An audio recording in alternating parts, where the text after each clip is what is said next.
Hey everybody, welcome in. I'm Faya and we're doing a bit of a politics stream today. It should be some fun. We've got some videos lined up. We have a bunch of news to get to. We'll see how much we get through. I've got some fun stuff. I've got some more serious stuff. I've got some different stuff. Hey, Plain Power, how you doing? And Ninja Cupcake and Elemental. I hydrated, thank you. Now, is my hair still doing that? Yeah, I've got a weird thing in the back of my head, guys. Just, I don't know what happened. Everybody's been laughing at me, so I've got a weird funny thing in the back of my hair. I've tried fixing it. It won't. So, in case anyone's wondering why, yeah. I don't know why. It's just my hair is doing a thing. Fighting with my hair has been something I've done for a long time till I discovered I fought with it because it has a tendency to curl. So, yeah. How late did I play last night? I was really good and stopped at 10. I'm really proud of myself. I got a decent night's sleep. I woke up in the morning. Initially. Ooh, a gibble. Let's poke a catch that. Yeah, no, that's why I'm bright and perky today. I went through the Parliamentary press dinner and grabbed all of the times where there's French. Of course, it means I reviewed the articles a bit less. I had a little less time to do that, so we'll see how things go. It'll be interesting. But yeah, Moria. The mines of Moria have been really sucking my... I love them. I was not super enthralled by the game when I first got it. Mostly because I was trying to play it alone. And this game is way more fun in a group. Now that I grabbed a private server for Lord of the Rings Return to Moria, and I'm actually very glad I did because I've got friends they can log on whenever they want and do creative things, and I log back in and find this just gorgeous stuff is happening around me, and I'm just loving it. It just puts a grin on my face. Like, I can just play it and just, chat with people and listen to them talk, or, ramble about nothing in particular, and I've got a grin on my face because I'm like, I've got a community around me, and this is good.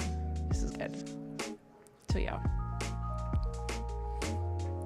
it's been a blast. And I got Elemental, and I got Tongue Clicks, and Shadowcat Salem, and Norlotl, and I hope I'm not forgetting anybody. But yeah, it's been fun. Oh yeah, and Ham joined us too. So Norlotl. It's been, yeah. Any games that you're into right now and playing that's it. I knew I was forgetting someone. You haven't been able to play lately. Hello, May. How are you doing? I was like counting in my head. I'm like, no, I'm missing somebody. There's an extra bed. May. you gotta log on and see what they've been doing with our base, May. It's amazing. Absolutely amazing. Yeah. And yeah, it's good people. I mean, just listening to people's voices puts you in a good mood, You're doing well. It's your day off today. Yes. It's been a while and we have to talk. You and I need to have a voice chat at some point, because there's some stuff that I want to tell you, and and I don't want to put it into writing yet because I'm not. Yeah, something happened that nobody knows about except offline. Yeah, I want to talk to you. Something got said that you need to know about, so we need to have a voice chat. So yeah, I don't want to say more because it kind of made me fall over. Less surprising for you, but more for me. But yeah, there's stuff I want to talk to you about. They're actually around this evening. Husband has been working nights and evenings, so you haven't been around outside of work hours. Sounds good. Find some time, load up a game, and have a chat. IRL, public politics, connection, positive news. Yes. Yes, Elemental. Exactly. Elle knows a little bit of it, but not the whole thing. Yeah.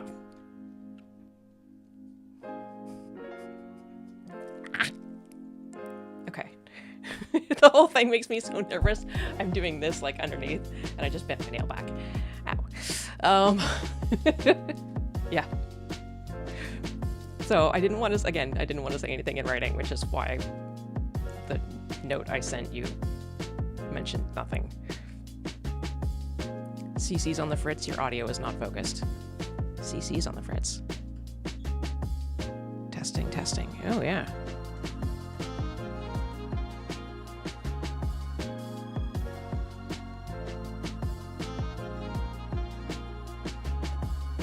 Okay.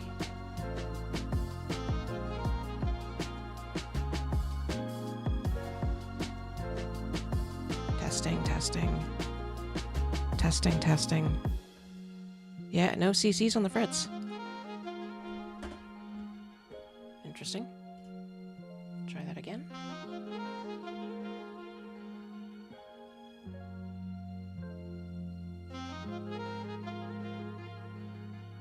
Captions. Testing. Interesting.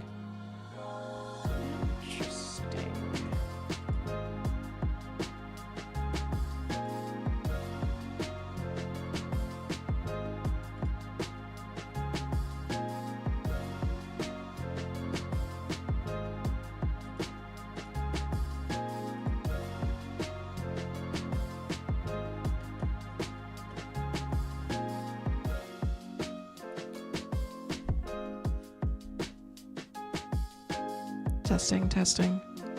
There we go. I don't know what I did, but I did something.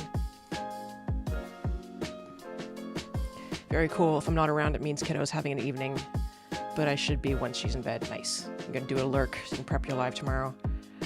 Yes, I will be playing the French jokes I went through and got all the French jokes from the press evening. And then I've got some other stuff lined up. So we'll do some news, and then we'll do that. And if there's still people hanging out and we're still having fun, then I'll do more news. I've got more prepped than... Yeah. Sometimes it's a Google API issue. I just went in and fiddled with the settings, turned things off and on, and then it worked again. To install the CC thing that Elemental sent you, yeah. It's useful having closed captionings. It would be helpful. And lurk. Alright.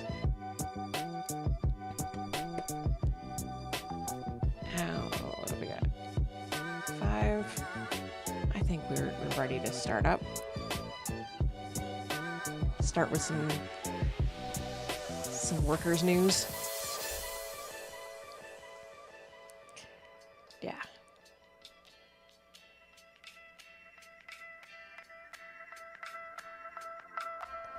So we're just gonna go through some stories. They're not super over-prepped, more than usual. So if we got questions, I'll have to look things up. But yeah, let's do this. And then get into having some fun with the press.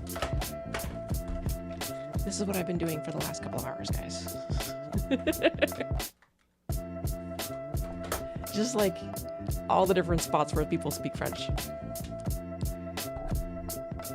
You may need to adjust if using slobs. Slobs? What's... I do not know what slobs is. I'm just using a Google captioning thing that Streamlabs not using it. No.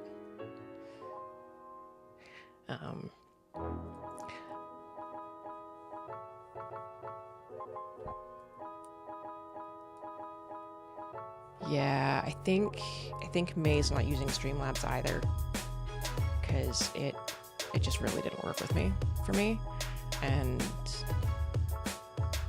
yeah.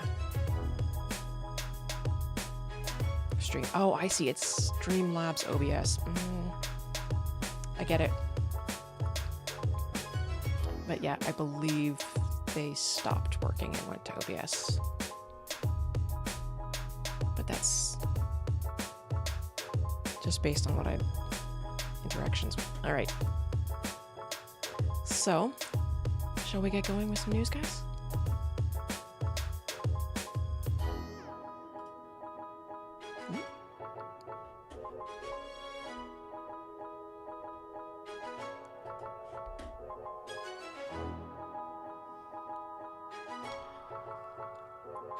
So yeah, not my favorite airline by a long shot. I've flown it before and was not impressed. But that's just my opinion. And they're in the middle of some news that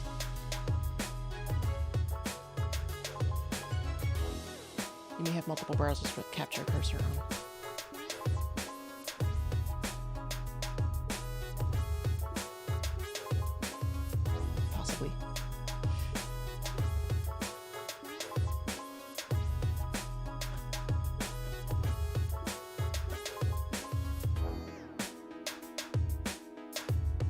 Interesting. Oh well. The little one's the real one. The big one's not real. I don't know why. You are using OBS and ATEM for dual streaming. That's it. Yeah, that's what I've got going right now too. It is. It works. So, in a vote, air transit pilots have given their union the power to declare a strike. So, after what happened with the the airline stewardesses, what's the name word for those guys? So the union that represents air transit's pilots said on Wednesday that its members have voted overwhelmingly to authorize a strike. Cabin safety personnel. Yes, there we go. You've been considering ATEM, but it's been an issue of, do I really want multiple streams? I don't know. Self-deprecation or not having enough energy. No strong money reason to be in more places. Yeah, true. But I figure I have a presence now on YouTube, so people can find me and can watch videos, which they couldn't do otherwise, so at least there's that. And I'm getting used to doing this in a different chair, if you guys notice. This is my office chair. I'm not sure about it. For politics streams, yes. Anyway. Overwhelmingly to authorize a strike. So while the results give the pilots union governing body the authority to declare a strike as soon as December 10th, it is not in itself an immediate strike notice. So this is a common step in the collective bargaining process and that operations were continuing as normal, says Air Transat. The goal remains to negotiate a collective agreement that satisfies both parties, reflects market realities and those of the company, and recognizes the contributions of our pilots. We're confident that we will reach an agreement. You guys can't read.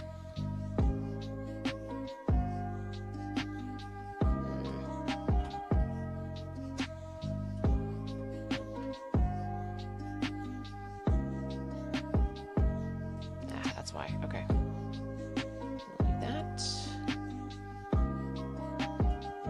Better.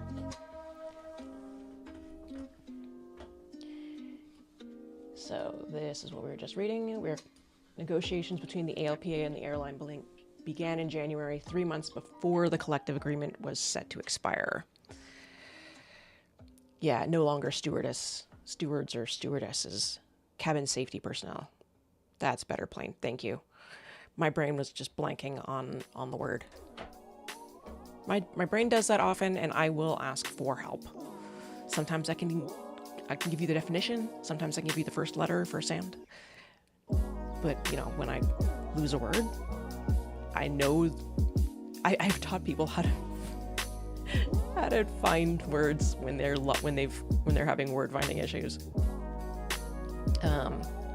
It's good. The irony is, ironically, I know how to go about it, and when I have trouble, I will ask for help. Some people don't want help. So, if somebody you know who has word finding issues is struggling, don't necessarily try to help them unless they've asked for help. Sorry, just knocking the table with the not the mic, it's the camera. Person, man, camera, TV. Person, man, woman, camera, TV. Wow. All right. Notice I use the word assist and not help. Exactly. It's one of those things when you're working or living or interacting in some way with someone with disabilities, you need to respect their independence and their ability to do things by themselves.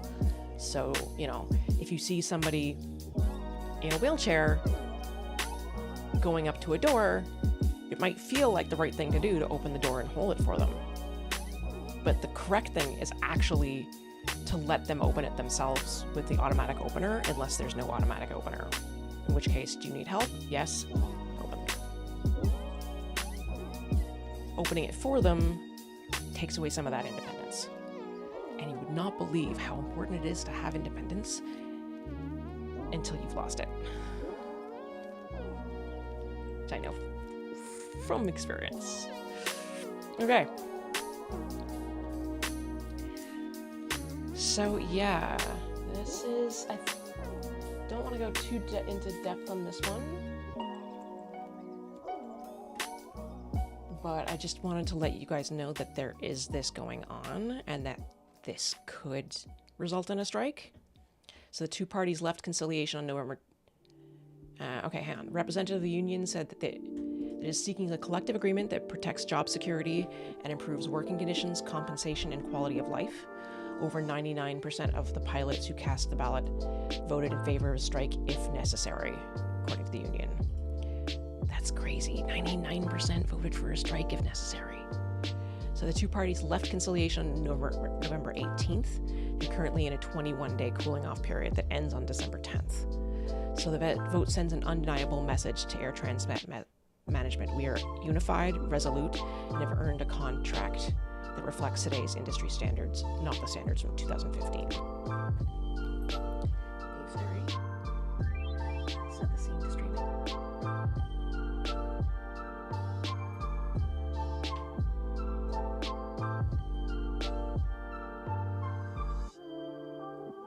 Thank you. I still have not figured out what system it is that is dimming my lights around around sunset. I can't figure it out. It's driving me crazy. At 11 p.m., that one's different. That one I know is programmed, but the one around sunset, I cannot figure it out. I thought it was Google. It does not seem to be Google. So an interview with CBC News, Small added that he thinks the current air transit pilots are working, the current contract air transit pilots are working under is at the bottom of the barrel compared to the agreements WestJet and Air Canada pilots have. We don't want to strike, we want a fair deal for a modern contract. So last October, Air Canada pilots, who are also represented by the ALPA Unified Union, ratified a 4-year collective agreement that increased wages by about 42% cumulatively. And in 2023, WestJet's pilots negotiated a 24% pay bump over 4 years, which experts said at the time set a new standard for labor gains in the aviation industry. So, to no one's surprise, Air Transat is bottom of the barrel right now, and could definitely use an upgraded contract.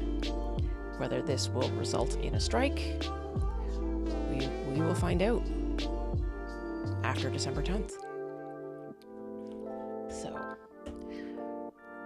watch the space. All right.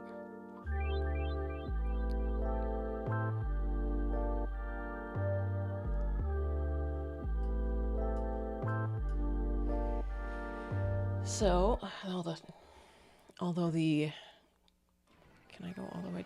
Is the text cut off? Yeah, the text is cut off. Choose it's not your CBC. fighter. Lightning inspired. Fight.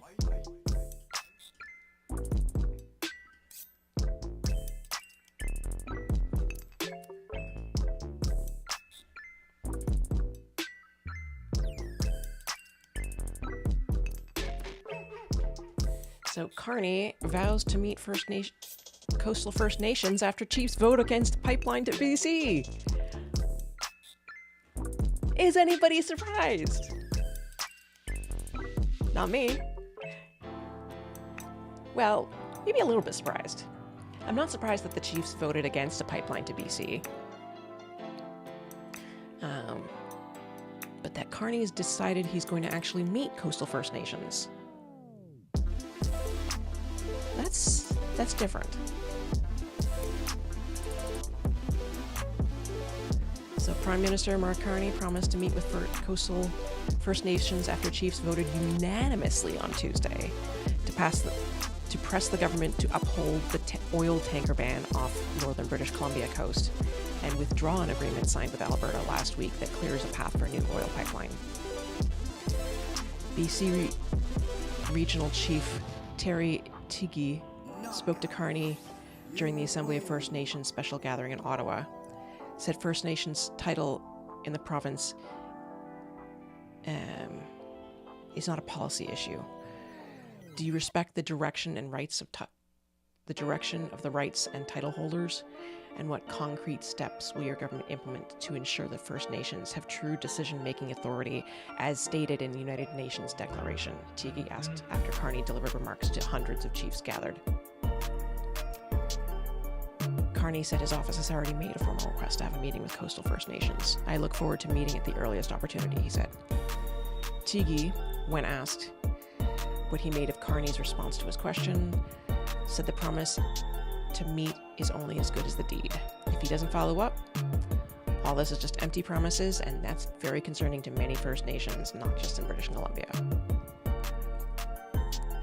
Carney and Alberta Premier Daniel Smith signed a memorandum of understanding on November 27th to cooperate on energy, opening up the prospect of an exemption for the tanker ban to support the pipeline. So we've all dealt with the memorandum of understanding. We've talked about that, whether on my stream or on May's. Does anyone actually think Carney's going to meet up with the coastal First Nations and do we think he's actually going to do anything? Or is he going to stick with Alberta and the whole pipeline, the extra pipeline? Carney will merely push it on Smith to consult.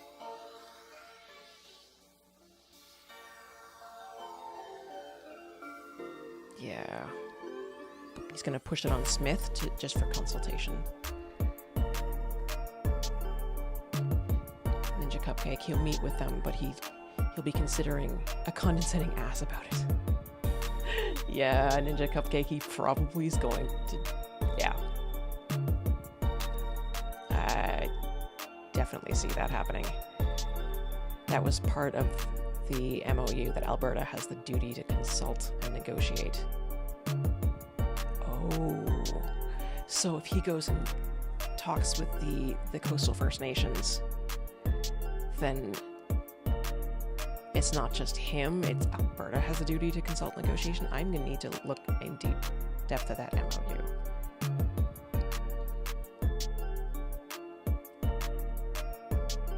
Wow.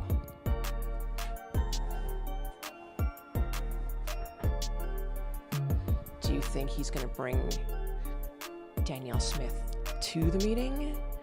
Or just have the meeting be a condescending ass? He can talk with them, but it's the duty of Smith to do the active work. Oh. So the MOU makes it so that Smith is going to have to do the... He's going to have to be the one talking with BC and the coastal First Nations. That's your understanding of it. Okay.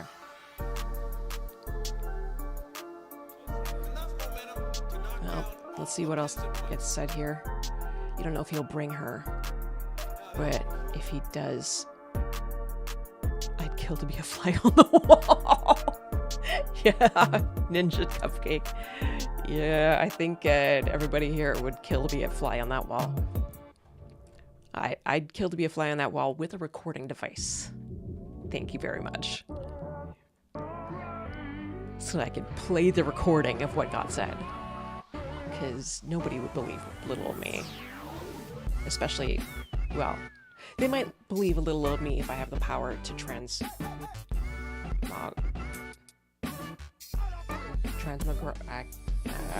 no, I can't remember that word from Harry Potter. Transform myself into a fly and back. Just to have that power alone. No one would believe me. So the oil tanker ban was passed in legislation in 2019, putting teeth behind a non-binding memorandum that had been in place since the 1970s. It bars oil tankers carrying more than 12,500 tons of crude oil from stopping or unloading at ports from the northern tip of Vancouver Island to the Alaska border. The MOU requires private funding agreements from both provinces and First Nations. Then it can go forward with the Fed's blessing. No additional red tape. Huh. So it requires private funding for the additional pipeline and agreements from both provinces, so Alberta and BC, as well as First Nations. I did not realize that was in the MOU. From the way people were responding to it, it sounded like it had no such requirements. Again, I'm going to have to look at that. Actually. Alberta. Let's see if we can pull it up. Okay. We can indeed pull it up.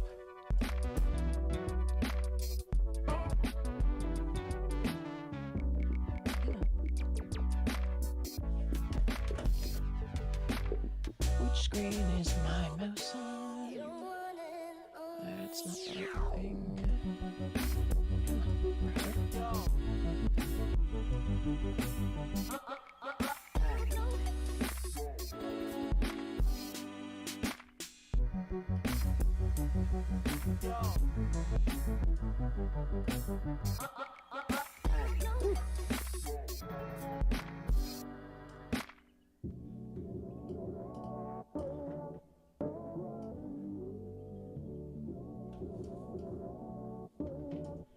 right, we'll just do this then.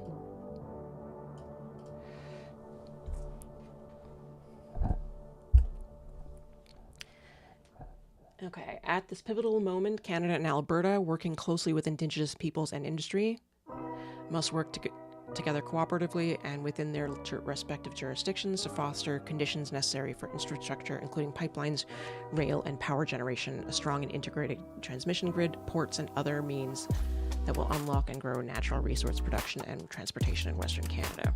As a result, Canada will be able to reach its international export goals and develop new technologies, including artificial intelligence, AI. Why do we need to put AI in this MOU?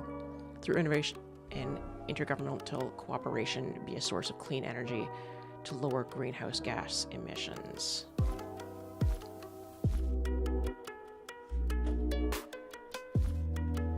Whereas Canada and Alberta are the objectives, the projects, the commitments.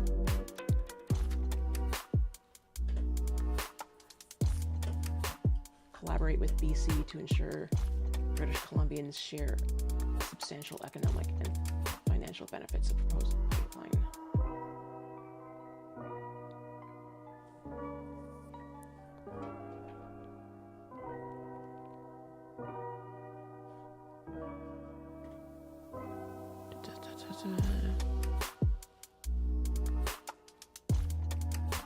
Sorry, I'm just reading really fast.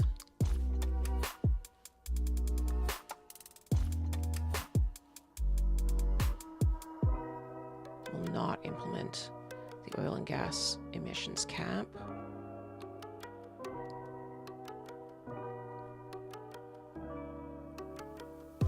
In consultation with Indigenous leadership, utilize Canada Indigenous Loan Guarantee.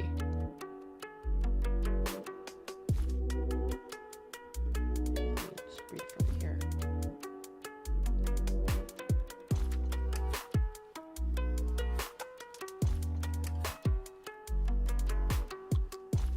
Backstop Indigenous co-ownership of bitumen pipeline project and corporate pathways. They want Indigenous co-ownership.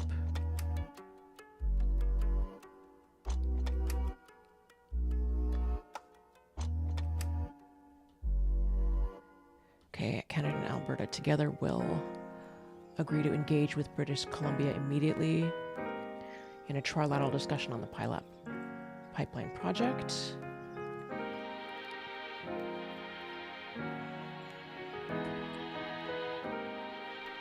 Okay. And to further the economic interests of BC, related to their own. In addition, Canada will work with BC on other projects of national interest in their jurisdiction. Canada and Alberta will agree to engage meaningfully with Indigenous peoples in both Alberta and British Columbia on this project, with the involvement of the BC government for engagement with BC First Nations. That just means consult. I can see why they're mad. Anything else?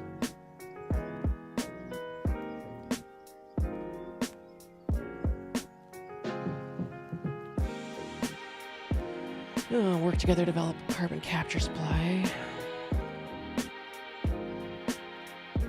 Carbon pricing equivalent agreement. Okay. Trilateral MOU with the pathways companies. Yeah, okay.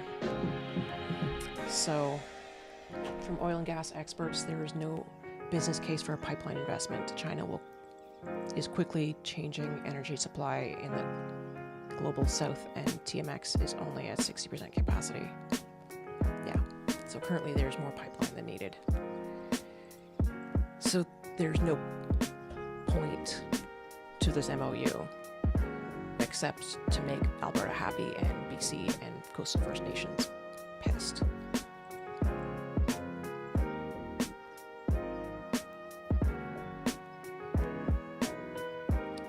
Okay.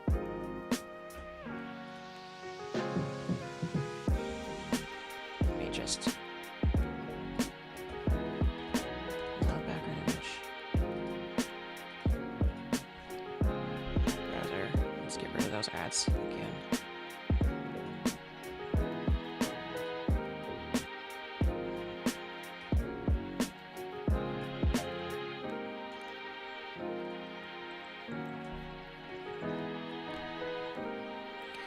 So currently there's more pipeline than needed, Plain Power says, yeah. The point is to make Danielle happy.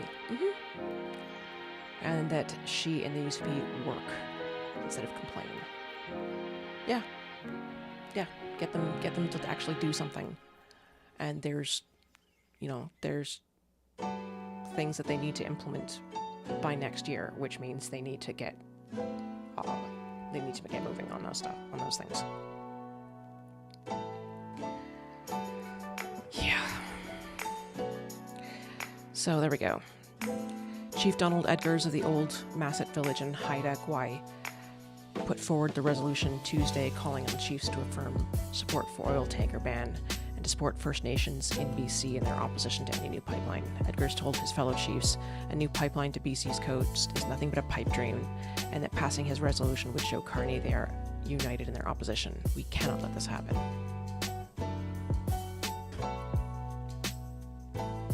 I call on all chiefs to reject this dangerous precedent. I ask the chiefs to stand in support of coastal First Nations who firmly reject any pipelines that propose running through their territories. The resolution was seconded by BC-based Indigenous resource lawyer Merle Alexander, who said that an oil spill would destroy the livelihoods of people in the region. Carney was generally well received by the standing room only crowd, though some chiefs heckled him and others decried the limited amount of time to ask him questions. Chiefs were asked by AFN to limit their time at the mic to 2 minutes each. He gets 20 minutes and we get only 2, shouted Mohawk Council of Kanawaki Grand Chief Cody Diabo, as he was denied speaking time.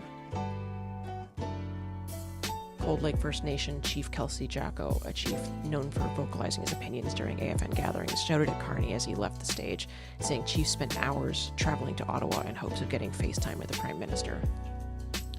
Yeah.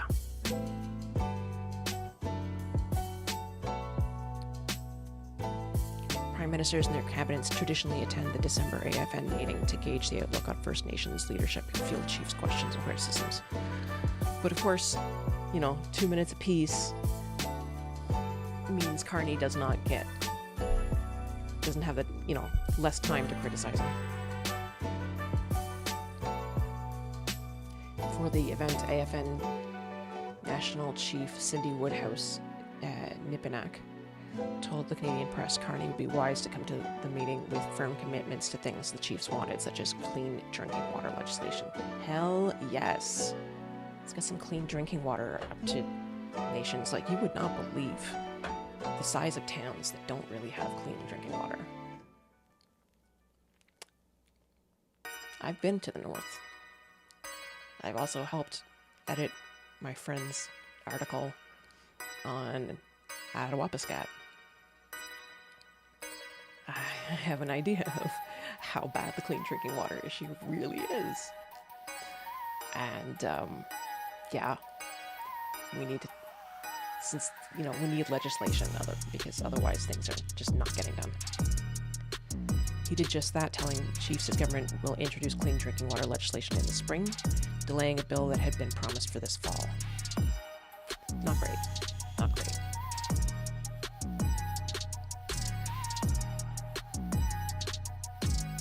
He also said he would host a joint meeting from federal, provincial, territorial, and First Nation leaders earlier in the new year, and that coordination on water solutions will be a key agenda item, something Woodhouse, Nippanak, and her predecessors have for years called for. In his speech, Carney said 85% of drinking water advisories on reserves have been lifted through investments of over $7 billion since 2016. His government is committed to ending the remaining 38 advisories and allocating an additional $2.3 billion to the project in budget 2025. Oh, and allocated an extra $2.3 billion. Prime Minister said he recognizes the need for a more permanent solution through a coordinated approach, supported by the right funding mechanism with provinces and territories at the table. So, now we're talking about clean drinking water. But it is related. Pipelines and clean drinking water. Because pipelines containing bitumen. Bitumen doesn't flow. You have to add things to it. You have to add these solvents to the bitumen to get it to flow. And those solvents are trade secrets. And yet, just from observable evidence, it seems that something about these bitumen carrying pipelines lead them to leak and spill. It's not covered by the Canadian press, but I found out about some spills that weren't covered on an American news show that was talking about those. So, yeah, I don't trust the pipelines. I certainly don't trust pipelines going over our waterways, and I want neither the bitumen nor the solvents in our drinking water. In fact, I had a news presentation prepped. Never ended up having a chance to go for it, to present it. I might still do so. But that one is another thing about drinking water. Okay. Let's see.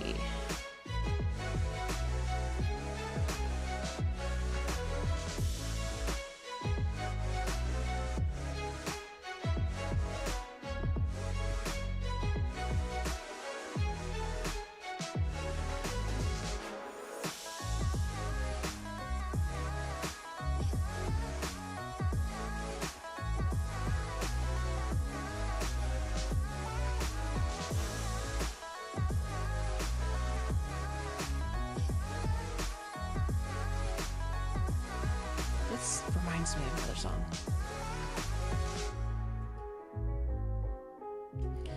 So do activists have a role in government? Stephen Guilbeault's resignation raises questions.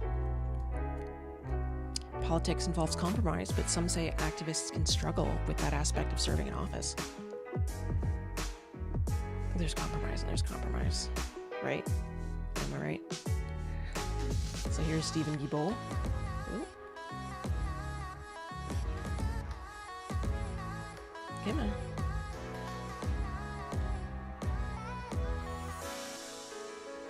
Longtime Quebec environmental activist Stephen Guilbeault has resigned from federal cabinet, citing conflicts over a potential pipeline project in Western Canada and prompting renewed debate about the place of activists within government. Guilbeault, former environmental minister under Justin Trudeau and prominent member of Mark Carney's cabinet, said he could not continue in his role while Carney is paving the way for the project. Most recently, he had been serving as official languages minister, Minister of Canadian Identity and Culture, and Carney's Quebec lieutenant. For years, Guilbeault was a major player in the Liberal Party, but experts say his departure underscores a paradox activists face, navigating personal conflicts while advancing a larger political agenda.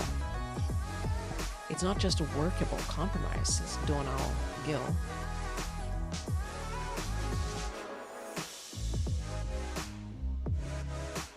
Oh, that's a name that looks familiar. And I am a Concordia alum.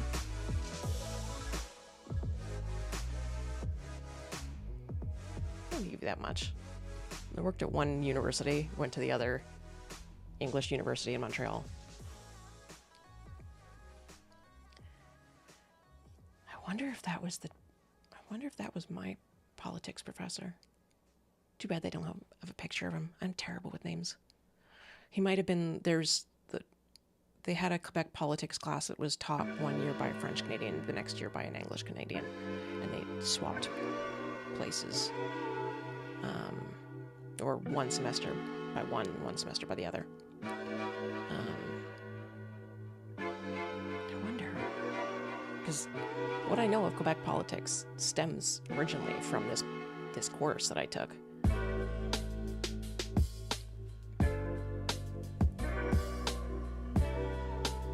It was when I first did a deep dive into the other side of my family's history in Quebec. I learned a lot in that class. A lot. So it's not just a workable compromise, says Donal Gill, a Concordia University political science professor. If someone insists on strict principles, he explained, trying not to gain support across the country's diverse regions. Shoot. The menu is in British spelling.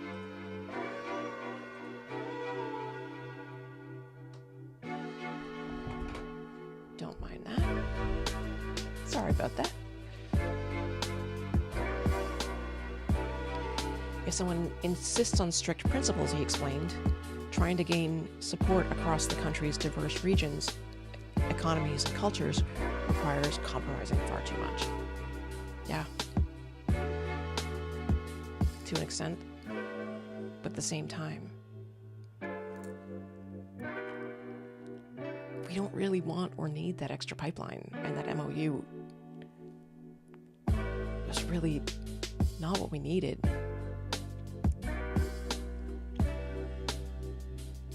When Guilbeault first entered federal politics in 2019, he won a downtown Montreal riding and was immediately a high-profile figure due to his long career as an environmental activist.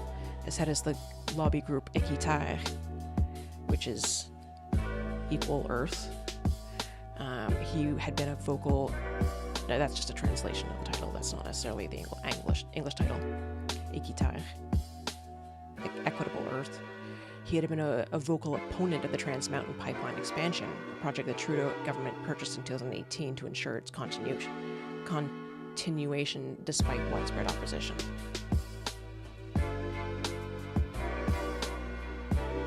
There's Guilbeault.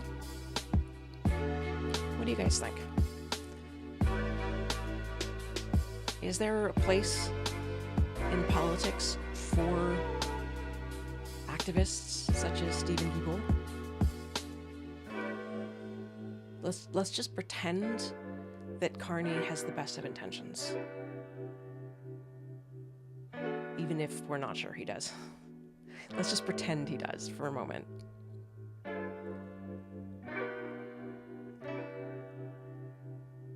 And let's pretend he does actually meet with and let's just pretend that the MOU really was just to make Danielle happy and nothing more. And that, Carney had no intention of going through with any of it, necessarily. So let's just pretend. Was Stephen Guilbeault really... Was his resignation meaningful? Was it, worth what he gave up? Yes, if there are activists of business over an environment, then an activist for the environment should counter that. But then he's no longer in cabinet. He no longer has that. He just had that resignation. That was all he could do to protest. Go back into working as an activist at his age.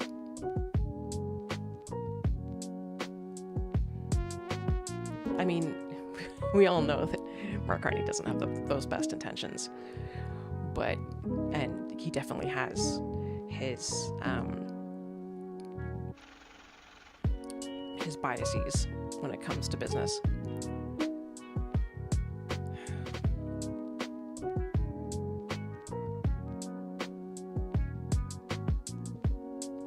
I feel like just making the same face Guilbeault was making there. And, to be fair, everybody's talking about him. Guilbeault was not a name that I knew before. Now it slips off the tongue. Okay. Jokes were made about it at the press event, the press dinner that we're going to watch a bit from. Yeah, there is a compromise to be done in politics. But I think I miss Trudeau. I can't believe I'm saying that, but I miss Trudeau. I had more confidence that he had the best intentions versus Carney. What does that say? Okay. It's been an hour.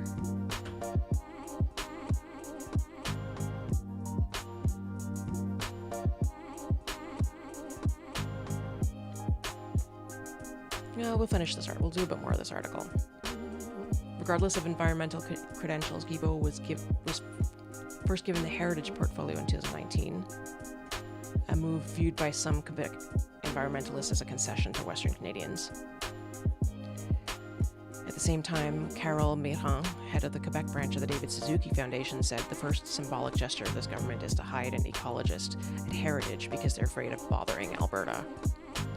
There was a podcast, Plain Power says there's a podcast I was listening to, and it did state Carney has a strong environmental stance within his roles previously, but he is smart to know that oil and gas is limited, and the Alberta complaints, so I see MOU as a tactic. Yeah, I'm starting to see it that way in myself. Because, if the other pipeline is at like 60% capacity, obviously they're not in any need right now for an additional pipeline. I mean, and if there's no private interest in expanding and making another pipeline, then the MOU isn't worth the writing on the paper it was printed on, except for the fact that it got Danielle Smith's signature on it. So, yeah. I mean, even if it is just a tactic, like, if it was just a tactic, is it worth people's resignation? See, that's where my iffiness is. Like, he only had one card to play, and that was his resignation. And if he'd stayed on, he might have been able to influence other things. Maybe not, since he was, again, stuck in a position that had nothing to do with environment.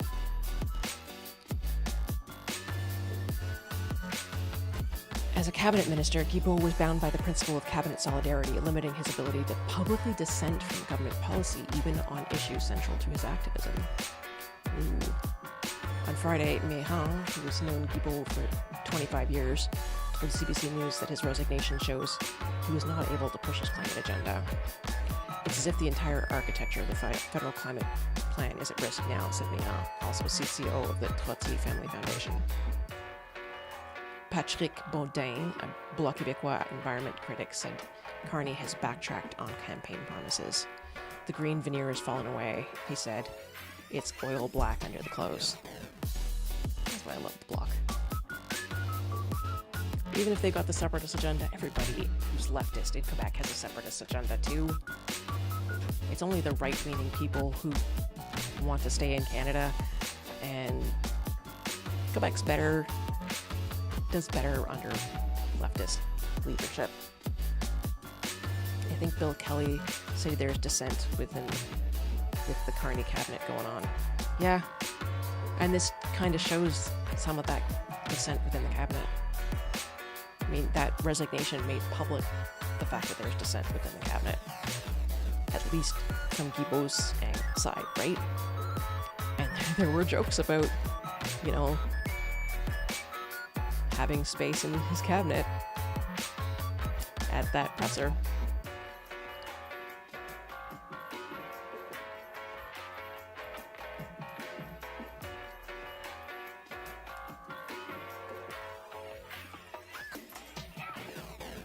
Bonnet, a former spokesperson for Greenpeace, said he'll continue pushing for stronger climate policies with the Bloc Québécois. Yeah, and the Bloc Québécois will listen. Gill noted that many activists believe environmentalists are more effective influencing from outside formal government structures rather than making compromises from within. Yeah. As for Guibault, he made it clear why he stepped down from cabinet in a Thursday social media post. I chose to enter politics to champion the fight against climate change and the protection of the environment, he wrote. Carney and Alberta Premier Daniel Smith signed an agreement earlier Thursday that lays out how Ottawa will facilitate the construction of a pipeline that will carry millions of barrels of oil a day from Alberta's oil patch to an export terminal on the Pacific coast, where that product will be shipped mostly to Asian markets. I remain one of those for whom environmental issues must remain front and center. That is why I strongly oppose the Memorandum of Understanding between the federal government and the government of Alberta, Guilbeault said. Despite his resignation, Guilbeault said he will stay on as a Liberal MP. Green leader Elizabeth May has already called on him to join her caucus. And I hope he does. He can't join the NDP because they have a long-standing policy against accepting floor crossers. But the Green could use an extra member.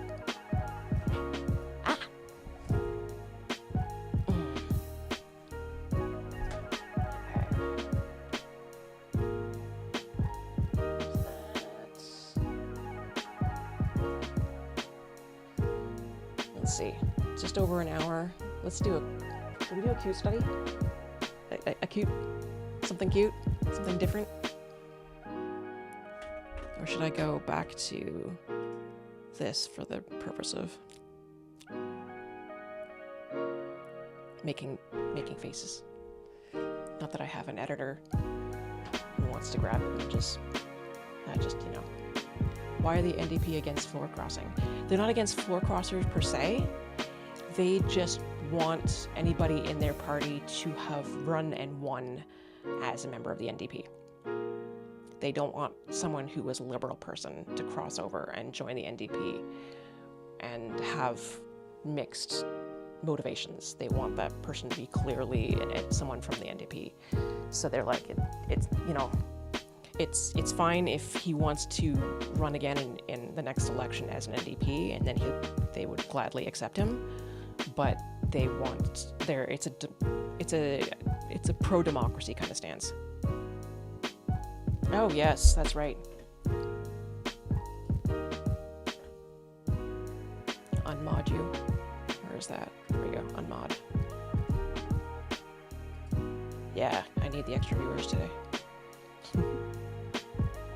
There, you don't have the extra responsibility of being a mod.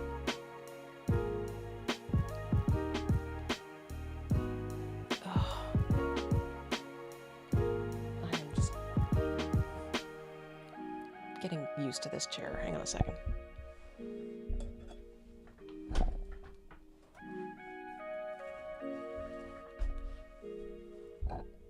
That's better. I've got a thingy I'm sitting on top of the chair. Make it more comfortable.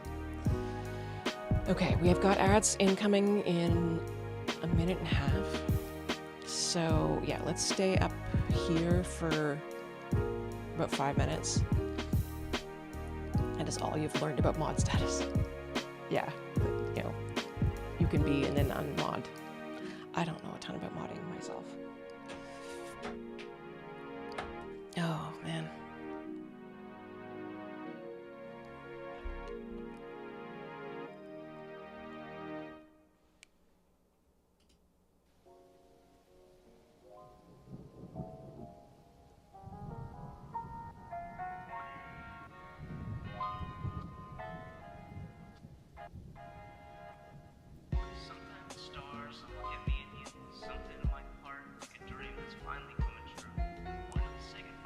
Just do a quick thing.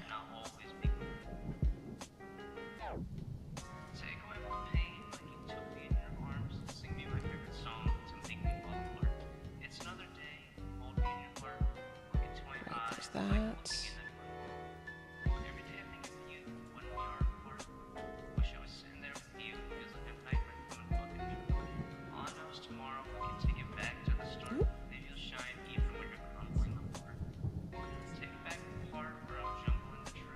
Sorry, it's just calling it Peacefire now.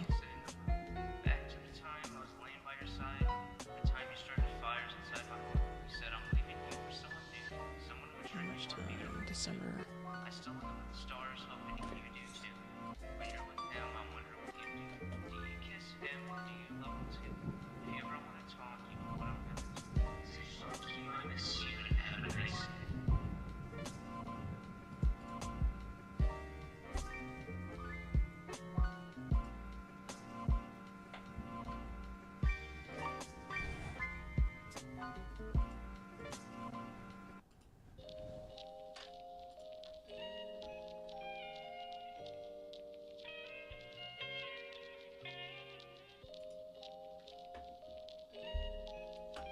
we go.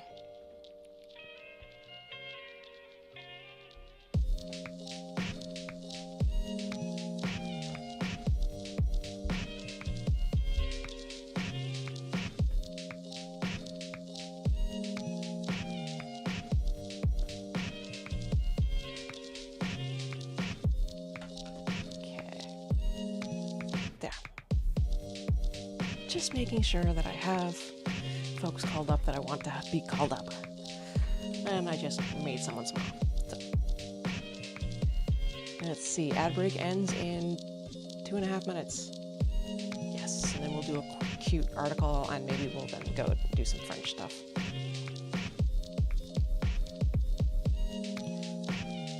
Watch some of the French from the...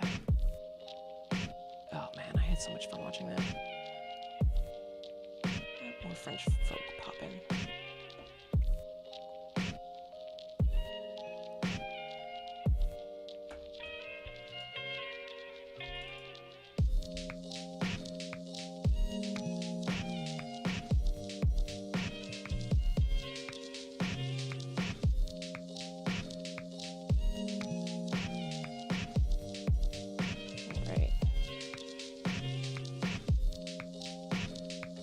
Oh, you know what I'm gonna do?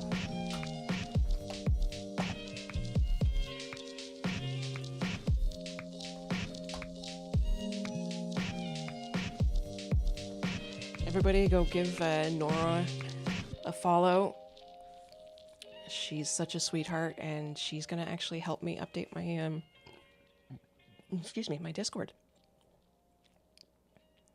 So check out Nora and also check out... How do I do a regular shout out?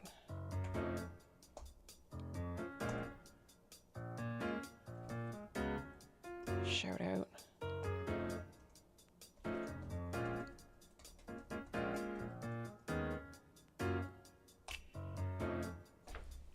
There! I finally gave an official shout out.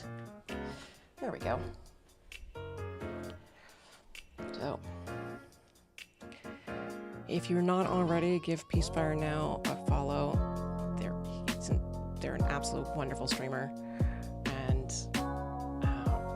one of those streamers that doesn't mind reaching down and helping fellow streamers up a little bit. So I've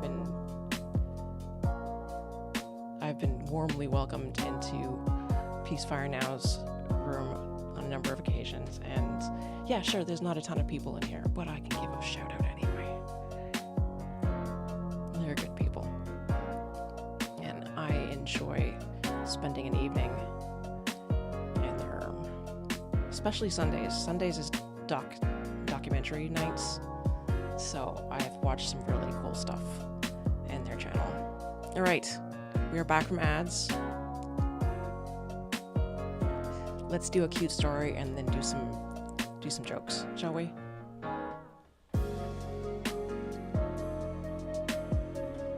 Okay. So the next thing reminds me of a study that I came across when I was in school. And now this study, well, I'll introduce this first. This made me, and then of course they've got, it's a cute picture. He's a cutie pie. Come on, don't you want to give that guy pets? He's nice and healthy. Don't you want to give that guy pets? A little scrunch. New study suggests urban raccoons are becoming more domesticated. Could they be pets one day? Researchers have spotted early domestication traits. Is that AI? And then I read underneath and I'm like, what? Is their fur soft? Their fur looks really soft. That looks like really soft fur. It's all good, plain. I have friends that are... I have long-head friends that have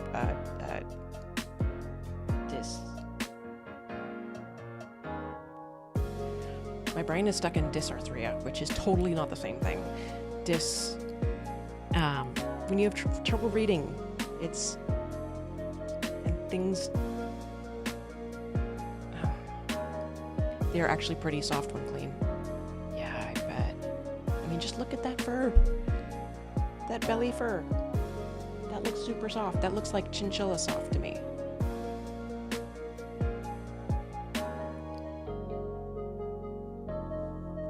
So this is Marvin, a three-legged raccoon who was rescued by Mathilde Leininger, a former veterinarian in Berlin who cares for 4 raccoons that can no longer be released to the wild. So when most people think of raccoons, they picture city dwellers, mid-sized furry animals with a distinct mask-like... Okay, we don't need that. But by nature, raccoons aren't urban creatures. They hail from forests and woodlands where their omnivorous diets include corn, nuts, and berries, as well as insects, clams, and fish. They are also native to the Americas and are found in every Canadian province except Newfoundland and Labrador, though sightings have been reported there too. They're kind of like little enigmas, says Christina Sluka, an ecology PhD graduate student at the University of Wyoming. We don't know a whole lot about why they're adapting to urban habitats, Sluka told the Currents host Matt Galloway. In a recent study from the University of Arkansas at Little Rock, researchers found that the raccoons aren't just changing their diets to capitalize on human leftovers. Life in the city may be slowly domesticating them, and the evidence could be right there on their not-so-innocent faces. So, this is where I introduce you guys to this incredible Russian experiment. Well, experiment in Russia by this crazy guy who raised a whole bunch of foxes, a special kind of foxes. And the ones he raised, he would choose out the ones that were more likely to approach him, and bred those ones. And what he noticed is the more he selected for animals that were were more willing to approach, less scared, the shorter their muzzles got. So the gene for wildness, which is just fear, how much they're willing to approach humans. Not necessarily all the way, but at least close enough to our garbage bins, or in case of dogs, our garbage dumps. Dogs and wolves. So the very early stages of domestication in dogs were the wolves who were more willing to approach us got into our garbage dumps, and they bred with each other, and slowly their muzzles got shorter, whereas the wolves who stayed in the wild, who were more skittish, their muzzles stayed long. So floppy ear genes are also related to the genetic size of domestication. Interesting. I hadn't known about that one. So, domestication is a long-term process during which a wild animal is gradually adapted to live in close association with humans for food, labor, and companionship. Actually, now that you think about it, we are possibly currently domesticating crows and bats. Believe it or not, bats. Bats live wherever humans live. Any place there are humans, there are bats.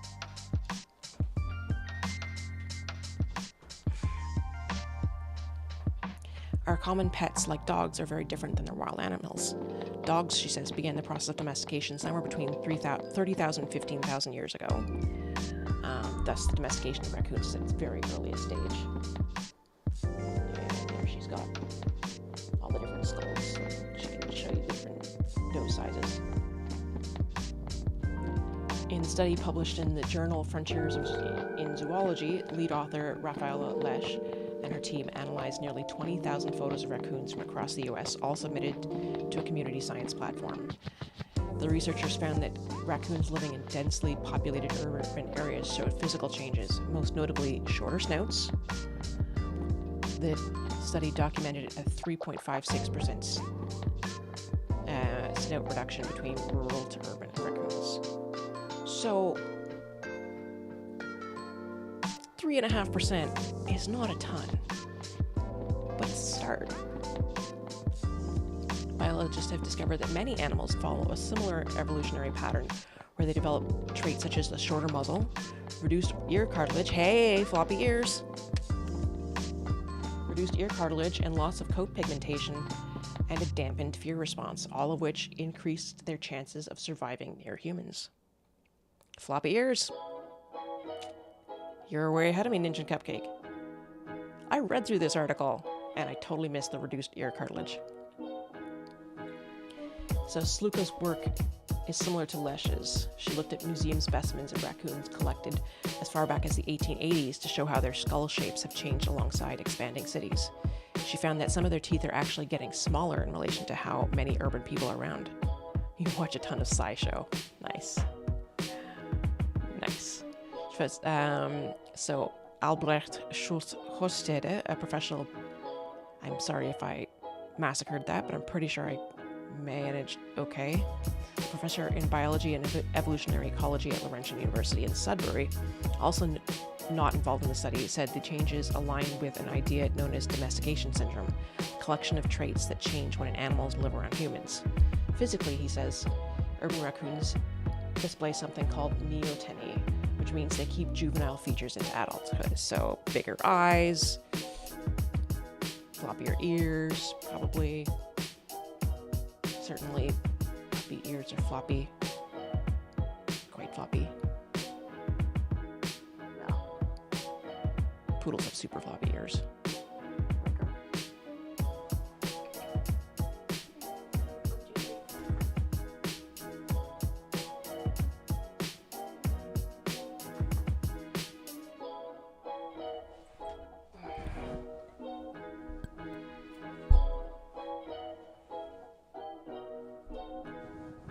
Look at that floppy ear. Flop. Hi. Short muzzle. If I were to show you the dogs, one of the dogs downstairs has a long muzzle, but she's got a short one. Right, my dear?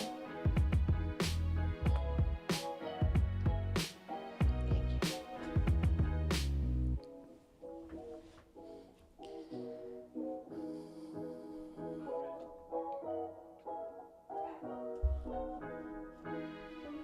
These findings, says Luca, are notable because domestication is usually thought to start with humans capturing and selectively breeding animals.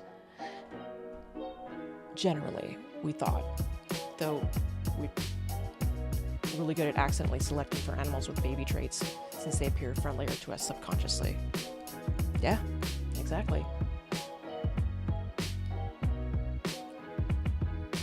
In the case of urban raccoons, however, the process appears to have begun much earlier, spent simply by living in close proximity to humans. In the evolutionary psych class that I took, we really talked about this myth and how wolves initially just would have approached our dumps, not necessarily us for like handouts or something. That would be like way too much. So it's got to be sort of in between. Hey, Wandering Forest, welcome in. Thanks for wandering in. So what is it interesting is that it means that we as a people, even just existing on the landscape, are having a pretty profound effect on the wildlife around us.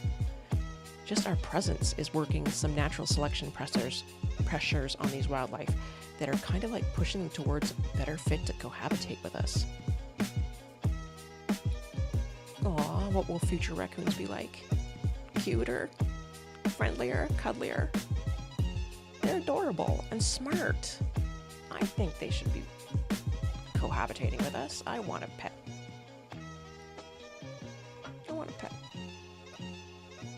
Okay, I've got 3 dogs. I probably have enough, but I want a pet raccoon. They're probably domesticating so readily because they're super opportunistic. I wouldn't, because what we're talking about genetic pressures, right? So like, we're saying the opportunistic ones, the ones with less fear, are more likely to approach us, not necessarily all the way. but part way, right? So yes, they're super opportunistic, but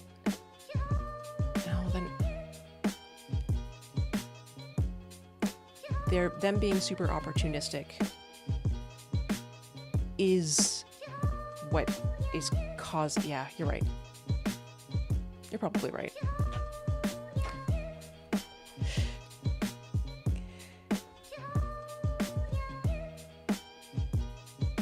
Not necessarily, like, over time, they're more opportunistic, so they're more likely to approach, and therefore more evolutionary pressures on them. But it's not within the same, like, it's evolutionary, it's not learning. Learning is within a single individual, right? Domestication is on the evolving timeline. So yes, the timeline's probably sped up because they're more opportunistic, but it's not necessarily that their opportunism is itself making them more, anyway. It's not the opportunism, that's how I was getting confused, because the opportunism is like a genetic trait, and that is not itself having an effect on the domestication. It's through us. Anyway. You guys understand what I mean, right? Okay, now we get to hear a cute story. So when Sarah Time and her husband found a baby raccoon beside its mother who'd been killed by a car, they decided to bring the orphan home. That raccoon, named Cheeto, is now one of 3 raccoons that the American couple keep as pets. In Canada, owning wild, native, or exotic animals is generally prohibited under provincial or regional laws unless the owner has obtained a special permit. Sadly, all of our raccoons were orphaned for one reason or another, and we brought them in. So they had a chance at living a beautiful life. So Time lives in Southern California, where no special permits are required. Although Time shares plenty of charming photos and videos of their raccoons online, she said that they aren't encouraging others to adopt them. For most people, a raccoon would be a poor choice because they're such high-maintenance animals, said Time. Schultholstetter also warns against bringing wild raccoons into the home because they can carry a variety of pathogens and parasites, raccoon roundworm, canine distemper, and rabies amongst them. I've been vaccinated for rabies. That was fun!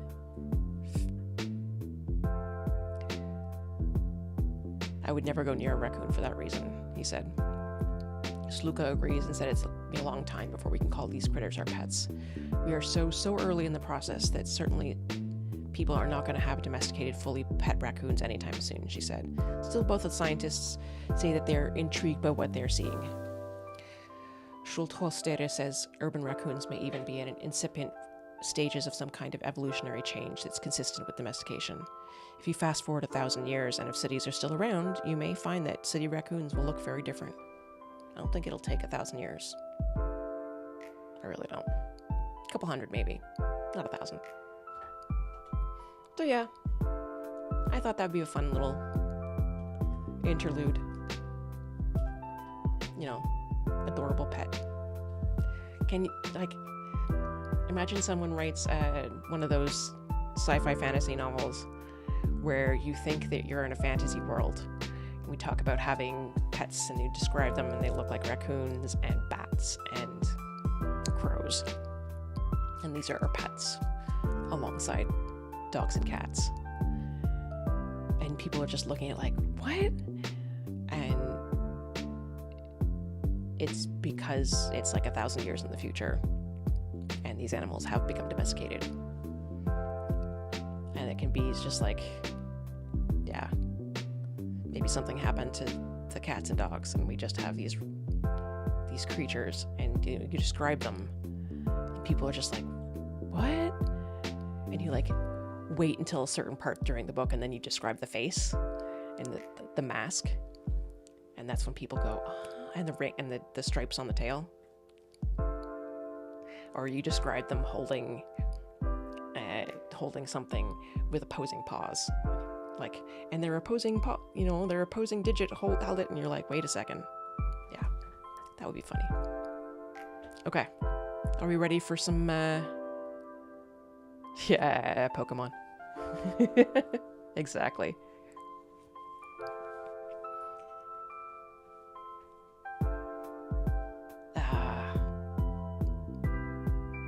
No, we are going to watch some fun stuff. I just noticed Peacefire Now gave me a shout out back.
Squirrel!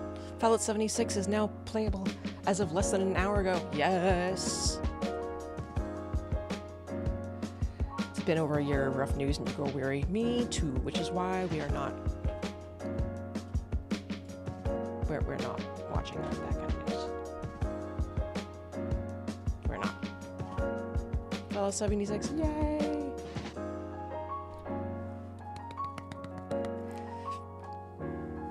You will have to join me in playing.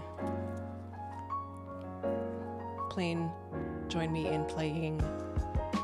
I can talk. All right.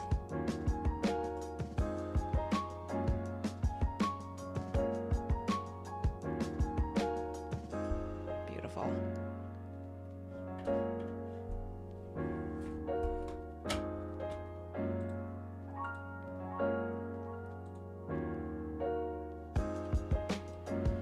Okay.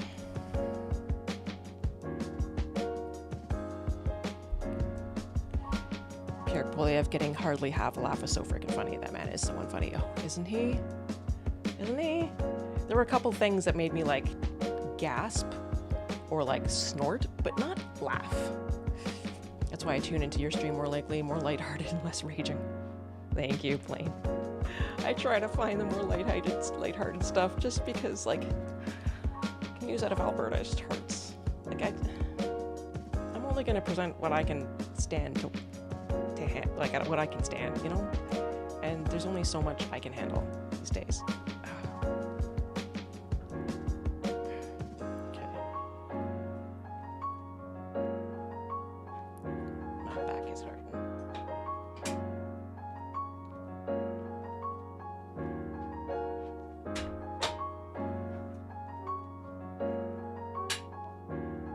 That's not what I meant to do.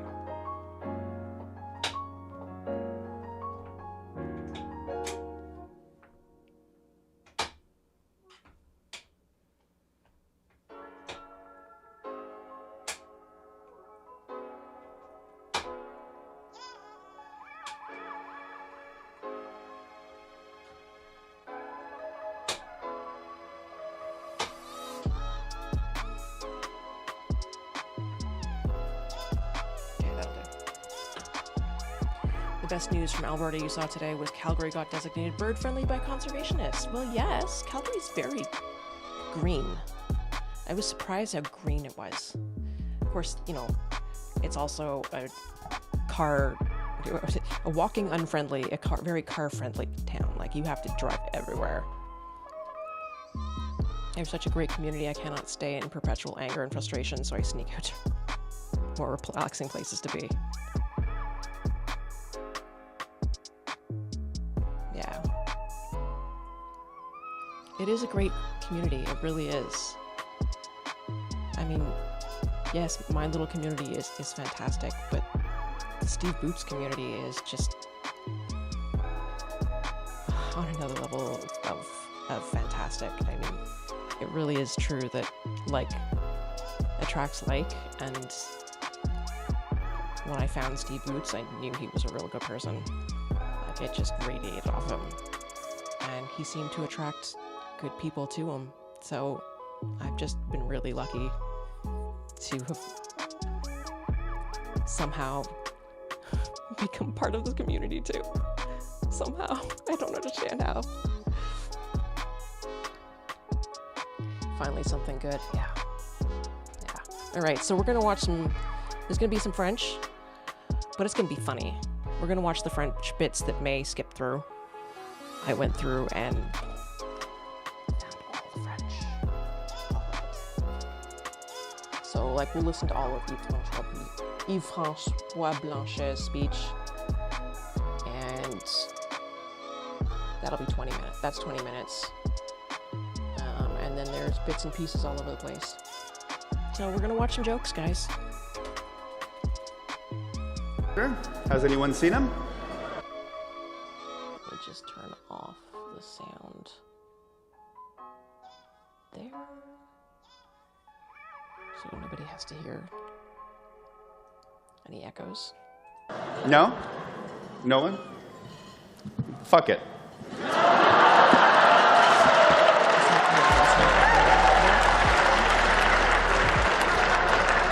They started it. So yeah, for those of you who didn't see May's stream yesterday, this is the Parliamentary Press Gallery dinner.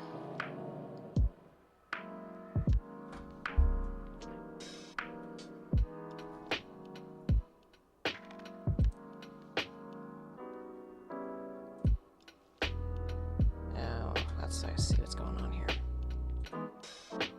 Because I had it here.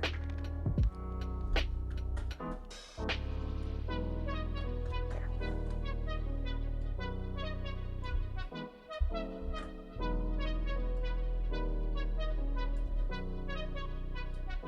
Bon. Beaucoup mieux. So, how's everyone's French?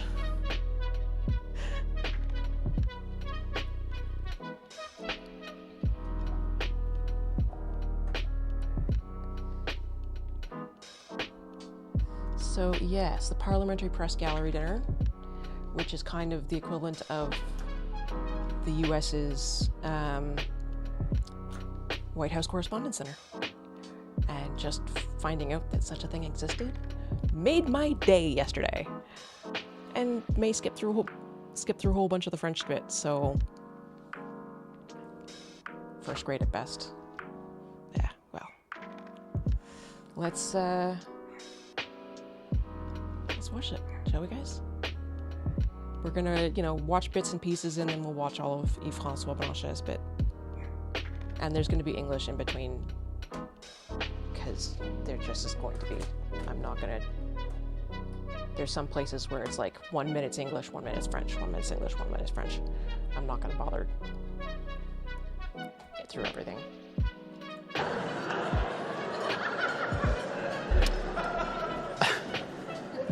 So Prime Minister Carney, since this is your first time to this event, we want to make sure that you're as comfortable as possible. The press gallery put in place a few rules. Formal attire only. No brown shoes. The menu is in British spelling. And Karina Gould is sitting far away in the overflow room.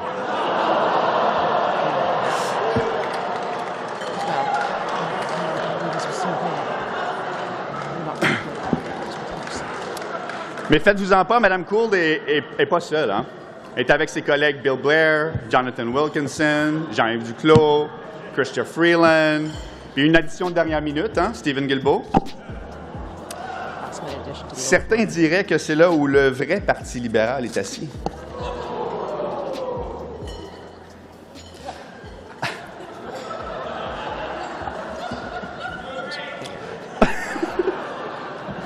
Thank you. D'ailleurs, les fêtes s'en viennent, M. Carney. Avez-vous acheté tous vos cadeaux de Noël? Pour tous vos filleuls? Aussi, pour rendre certaines personnes à l'aise, on a préparé un plat spécial. Un steak d'autruche pour Marjorie Michel. Et comme dessert, pour Jean Charest, des petits brownies.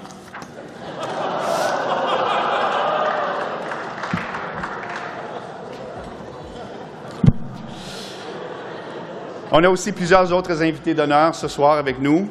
Le juge en chef de la Cour suprême, Richard Wagner. Bonsoir.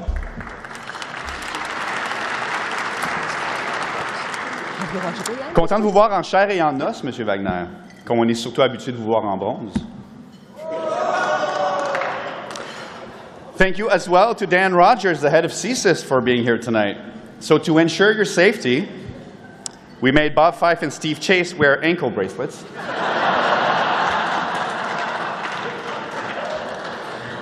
And it's a good thing.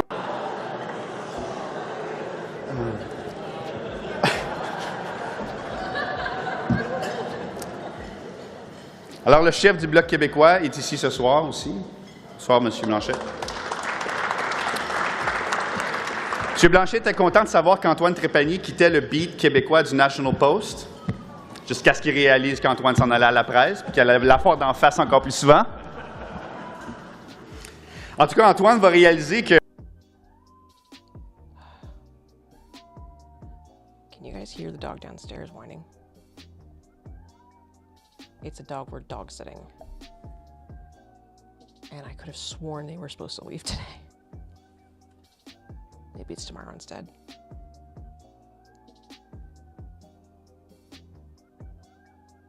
I may have to go downstairs and take steps. Okay, I'll be right back, guys. I could just leave this playing while I go downstairs, though. Yeah, I'll be right back, guys. Citer Blanchet en français, c'est pas toujours plus facile qu'en anglais.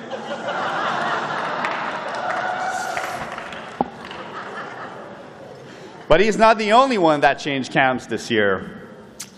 You might think the crown goes to Chris d'Entremont. But I would argue my fiancée, Najud Al-Malise,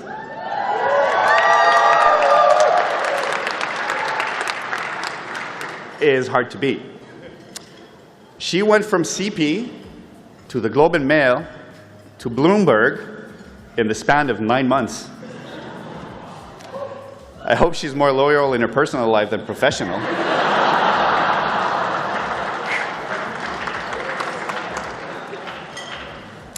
Here I was going to make a joke about Stuart Benson from the Hell Times. No. Stuart, you've been the center of attention enough this year. Mais on sait que c'est pas facile hein, pour certains médias. Bell Media fait même faire des hits en français à Mike Lecouteur à nouveau. Il faut être dans la marde, pareil. Hein?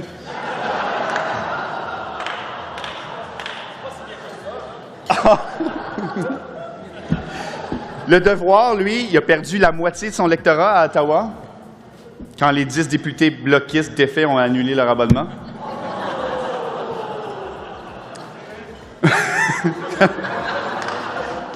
Tu diras. Puis Raymond Filion, ben, qui couvre Washington, Gaza et l'Ukraine à partir de Canada.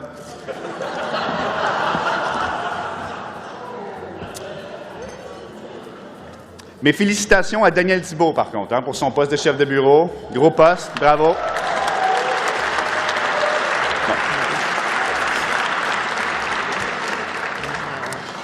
En même temps, il faut dire que la compétition n'était pas féroce cette année. Hein. C'était qui l'autre candidat? Élisa Serret, c'est ça? And I saw Global News. Wow! You guys are still here.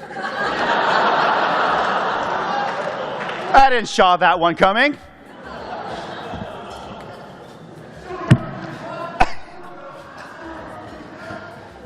I thought about making a joke about Ben Mulroney hosting the West Block. I'm just going to stick to journalists, sorry.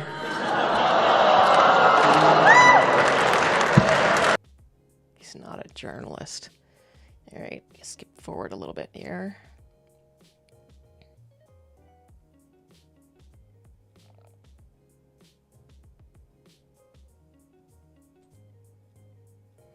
Okay, so here is the giving of the award. And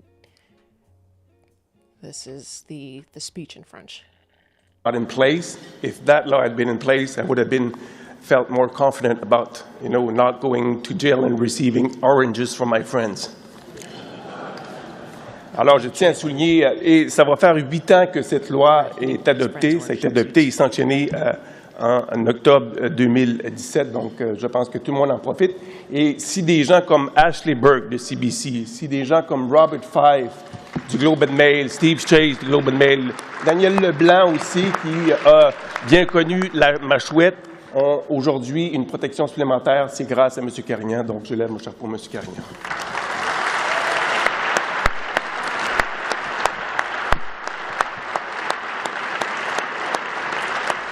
Maintenant, j'aimerais vous parler de la personne qui est la récipiendaire cette année du prix Charles Lynch. Ce qui est intéressant, c'est que moi, je suis arrivé sur la colline en 1994 et cette personne est arrivée 5 ans après moi. Et tout de suite, j'ai été émerveillé par la qualité de sa plume, sa rigueur au travail, son dévouement, aussi par la prestance qu'elle avait dans les scrums. Je pense qu'on peut l'admettre comme ça. Elle ne passait pas inaperçue. Aujourd'hui, elle est analyste. Elle contribue aussi au coop de l'information comme chroniqueuse.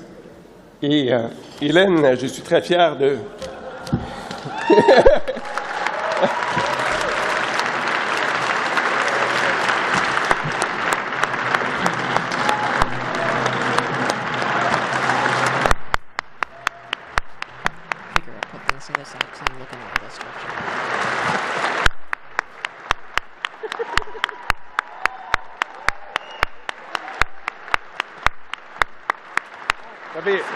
Avant de passer la parole à Hélène, mon nom c'est Joël Denis Bellavance. Normalement, j'ai une belle avance sur les autres, mais pas dans le cas-ci parce que Hélène a une avance sur moi. Elle a déjà écrit un livre justement, fort intéressant. Un livre qui, en fait, c'est un essai, c'est un plaidoyer pour l'extrême centre qui propose un meilleur dialogue dans notre société. Hélène, je pense que ce livre est plus que jamais à propos aujourd'hui. Et si vous êtes intéressé à lire le livre d'Hélène, je pense que ce serait un beau livre pour le temps des fêtes. Hélène. Merci, Joël. Écoute, je suis pas en état. C'est vrai qu'on est fâché quand on gagne un prix et qu'on s'y attend pas du tout. Avoir su, j'aurais vraiment pas pris le 3e verre de vin que j'ai rien de lire. D'abord, merci beaucoup. Ça me touche énormément. Je suis vraiment intimidée. D'habitude, non, un micro me fait pas peur, mais ce soir, oui. Qu'est-ce que je pourrais dire d'intéressant? Vous savez, je pense qu'il y a plusieurs manières d'être bon journaliste. Une façon que je ne suis pas bonne journaliste, c'est peut-être être la première à sortir une histoire avant tout le monde. C'est pas ma force. Ça n'a jamais été. Et moi, j'ai fait le choix d'être plutôt une journaliste de policy. Il n'y a pas de bon mot en français pour ça. D'essayer d'expliquer les enjeux. Et je trouve que un des problèmes de nos jours, c'est qu'on surfe beaucoup sur... les choses qui nous apparaissent en surface. On n'explique pas en profondeur les enjeux parce qu'on est propulsé toujours à aller vite, à faire des breaking news, une dernière heure, vite, go, et finalement, on finit toujours par un peu dire les mêmes choses.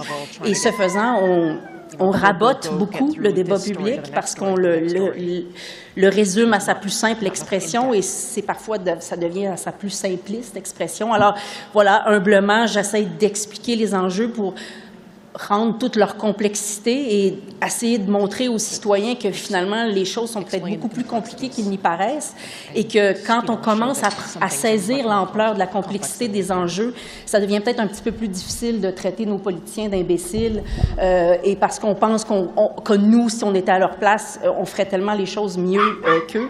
Alors voilà, humblement, c'est ce que j'essaye de faire, puis peut-être que vous êtes en train de me dire que ça marche. Merci beaucoup.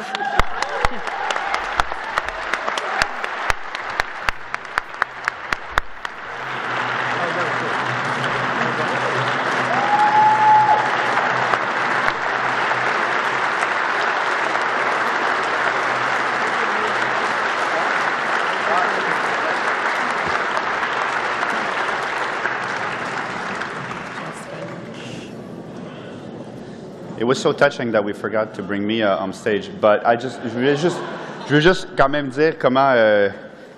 Once we are not the fastest shrinking group on Parliament Hill.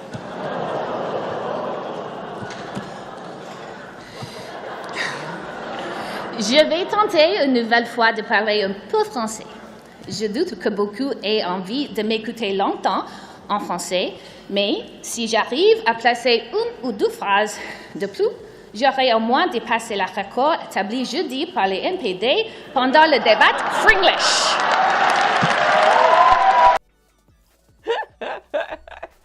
You Francois Blanchet like that. She's like, even if I only get a couple sentences in, I'll still have spoken more French than the French NDP debate. And he's like, yeah, that's good. That's a good one.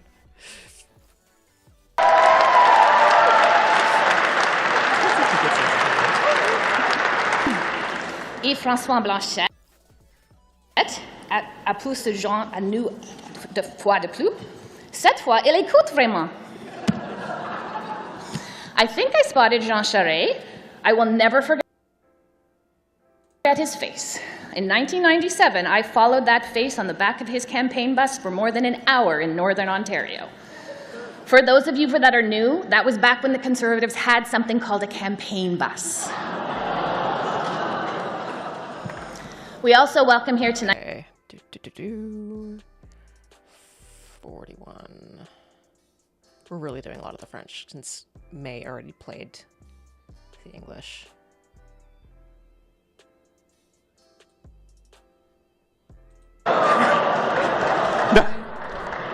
Don't you think the media lost enough journalists already? Guys, it's like with the Brexit. The Carney curse is real. Avez-vous remarqué aussi comment le premier ministre est entouré d'un paquet d'hommes blancs, on va le dire, d'un certain mature? Son ministre des Finances, son chef de cabinet, son conseiller spécial, son greffier du conseil privé, son ministre des Affaires canado-américaines. Méchant boys club, pareil, hein? Because it's 2025? Finally, old white men are making a comeback, guys.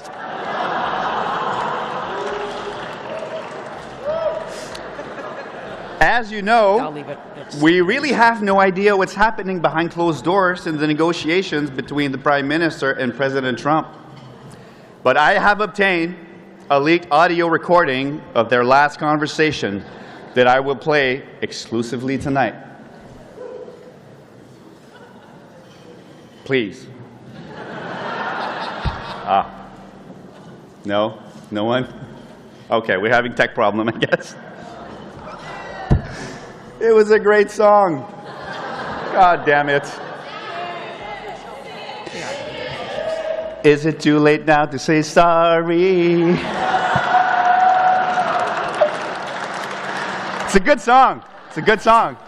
It's the kind of song you dance with your elbows down, though.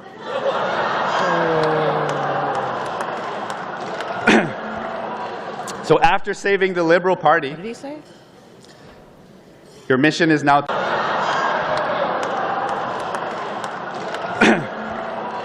So after saving the Liberal Party, it's the kind of song you dance with your elbows down, though.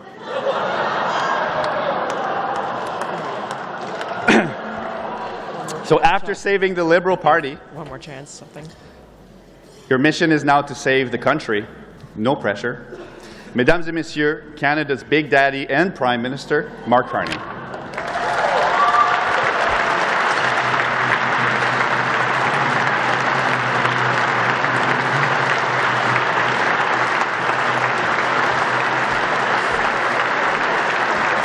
Merci.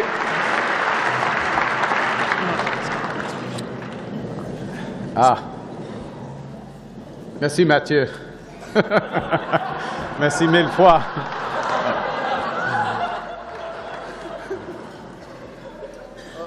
Je sais ton nom. I'm trying to forget it.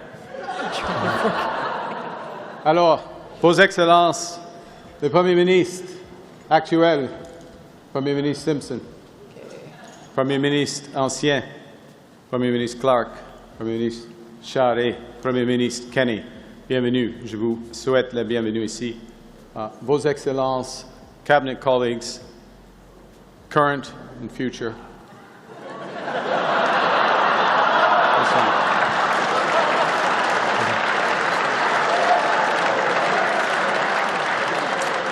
Hey, it's a big tent. C'est un grand. I'll talk about l'extrême centre. Hey, j'aime l'extrême centre. Hein? Hélène, who said, "Oh my God, my teleprompter's not moving. My God, it's a disaster." Listen, I'm glad we could take a break from my busy schedule to be here this evening. Mia. Members of the Executive Committee, thank you, seriously, thank you for this invitation to join the esteemed members of the press gallery this evening. I'll just take a moment, actually, to comment on what we just witnessed. You did say, if I may. That guy. But what we witnessed was shared bylines. This is the press gallery standing up for liberal racism in this country. Well done. Well done. I have a different word for it. We used to call it solidarity. Used to be what we were about, liberal racism. No, it's okay. It's all right. As long as it gets the job done. It is a pleasure to be with journalists who empower Canadians with the truth and relentlessly protect our democratic institutions. But enough about rebel news. Hey, they got all the questions for the debate. C'est au centre. I don't know. Anyways. Alors, je tiens à féliciter la gagnante, du prix Charles Lynch de cette année. Peu de gens lisent les détails de notre démocratie aussi attentivement et fidèlement qu'Hélène Buzetti. Merci, Hélène.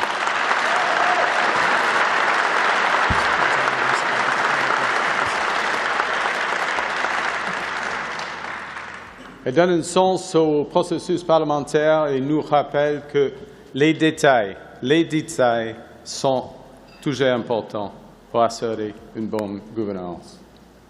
And it was good as well to see Don Newman present the award 28 years, I believe, after he won it. Yeah.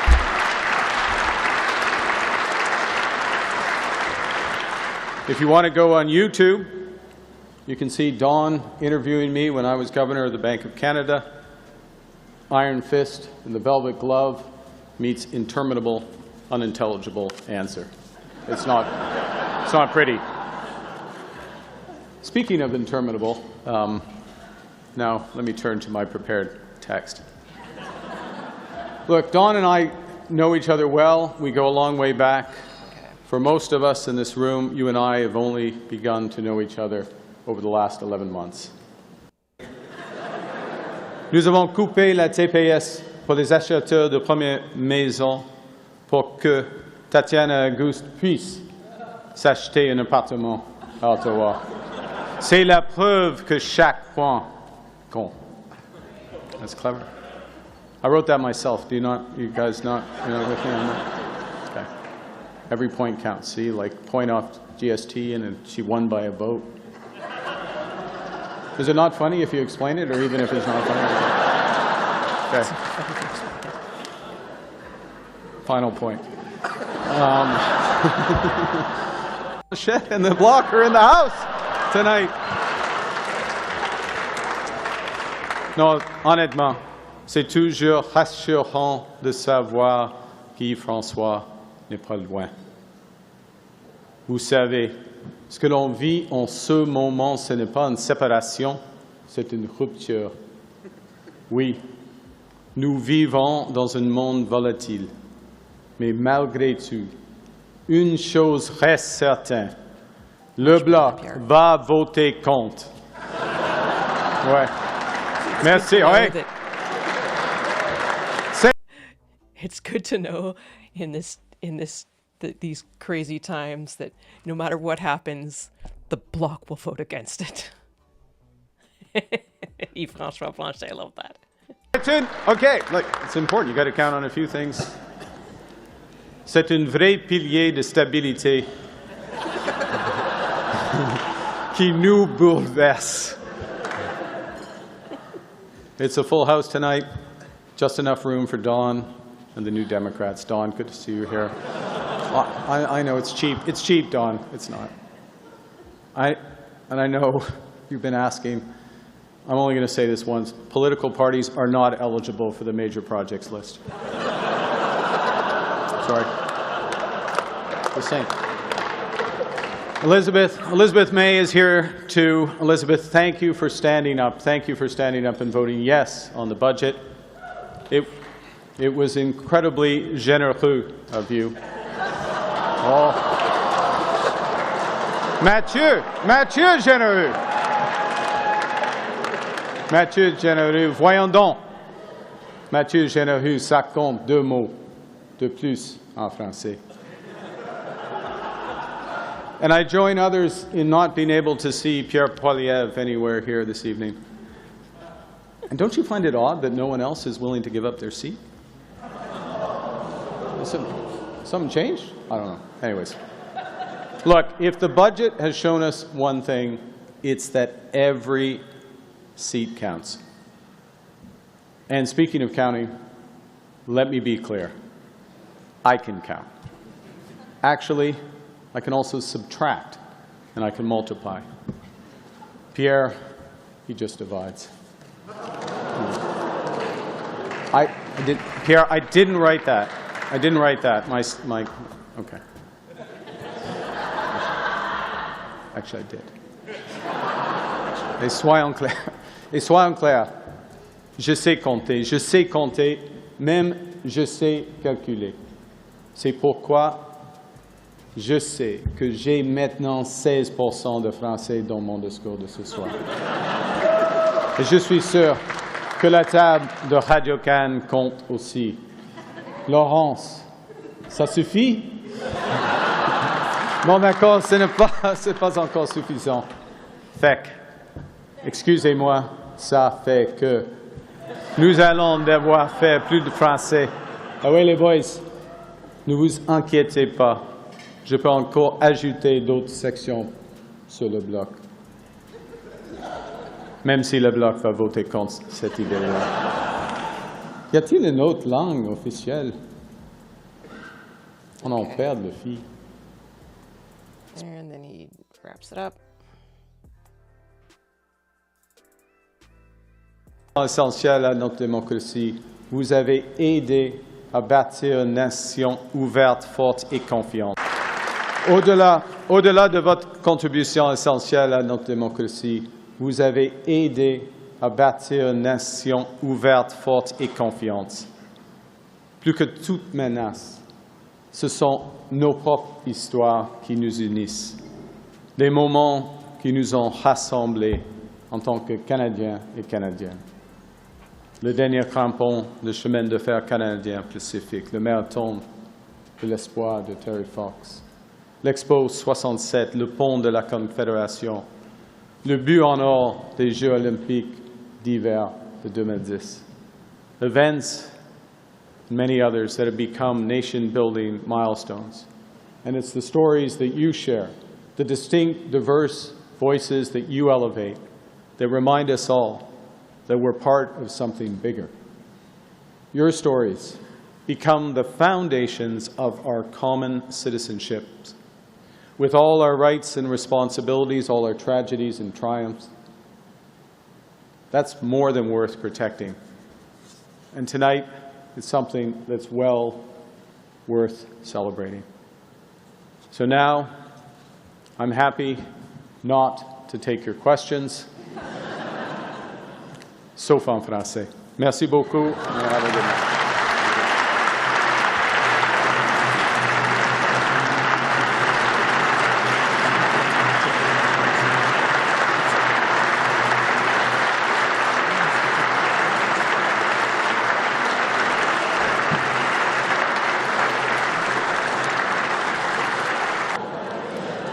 Merci, M. Carney. Merci beaucoup. Vous pouvez prendre une autre gorgée de vin, parfait. J'ai hâte d'y arriver, moi aussi, à une petite gorgée de vin. You're lucky, yeah. Can't wait to have my own little glass of wine. I'll just leave it. Ça s'en vient, ouais. Guys, you won't believe this. I know I was joking earlier, and Mia too, about Andrew Scheer hiding behind the curtains. But turns out, it's actually Pierre Poilievre back there. So ladies and gentlemen, please welcome the only person who misses Justin Trudeau more than Susan Delacourt, the Conservative leader, Pierre Poilievre.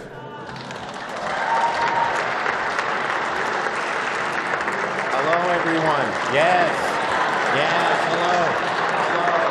Yes, hello, everybody. Yes, excellent. Yes. Thank you, yes. Thank you, everybody. Yes. Thank you.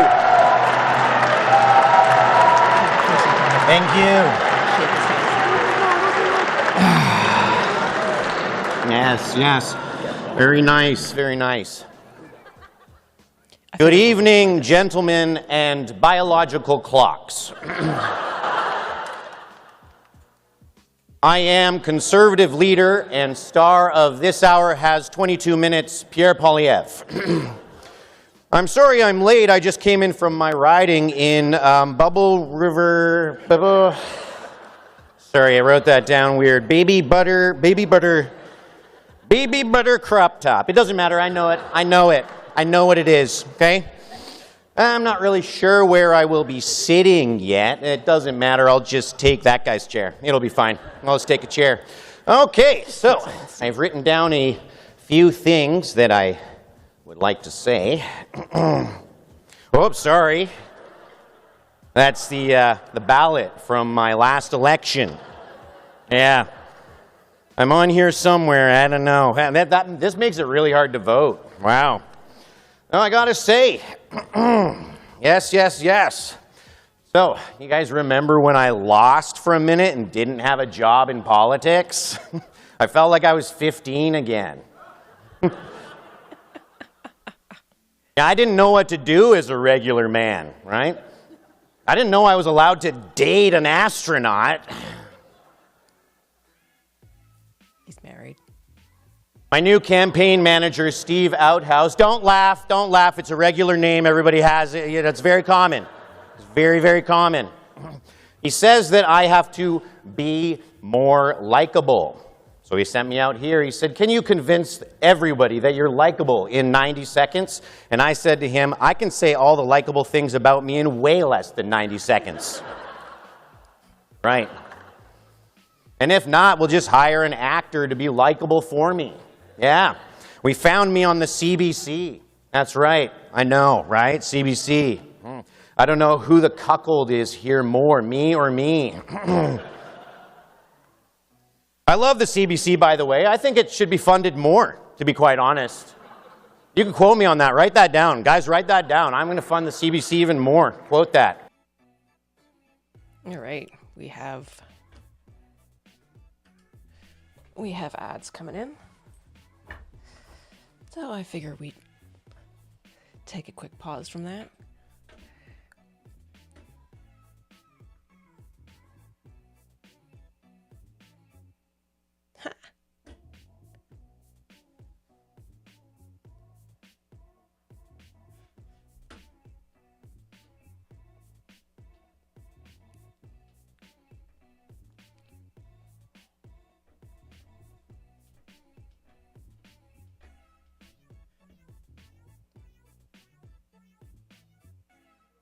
I just switched over and saw Peace Fire Now covering the Air Transat strike vote.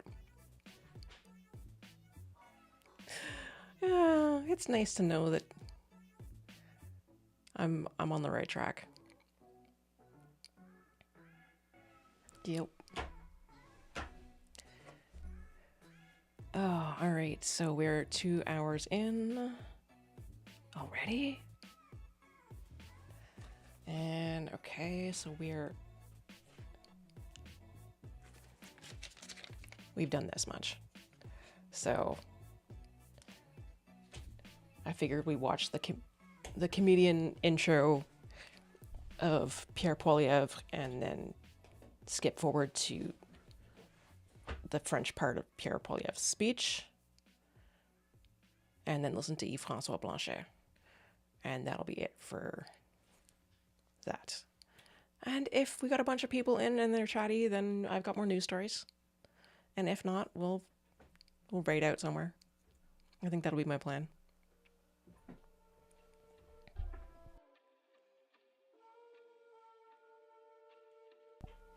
Oh.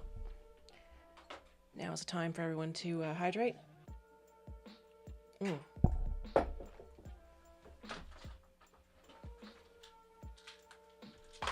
Hydrate, take meds, all the other things.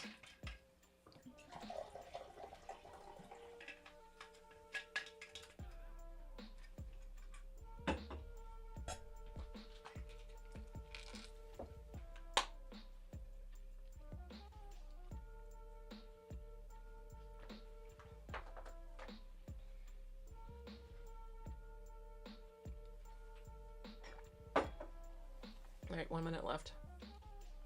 The ads. Everyone's still here. Everyone's still here. Don't forget to make the algorithm happy if you're lurking. And I do love lurkers. Don't forget to drop some emojis in the chat every once in a while.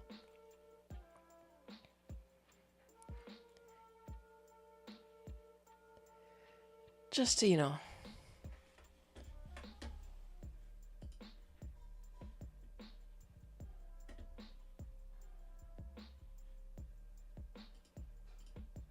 Drop some lurk emojis in the chat. That way that the algorithm still counts you guys as viewers. Because otherwise my viewer count does that. It is what it is. We gotta work within the algorithm. Alright, 12 seconds. I believe that'll be close enough. To you, I'm very sorry. I love reporting. I'm going to fund the CBC even more. Quote that. All right, sorry, reporters. I know that I haven't been the nicest to you. I'm very sorry. I love reporters. Just, you know, don't talk to me before I've had my morning coffee. I like tea, by the way.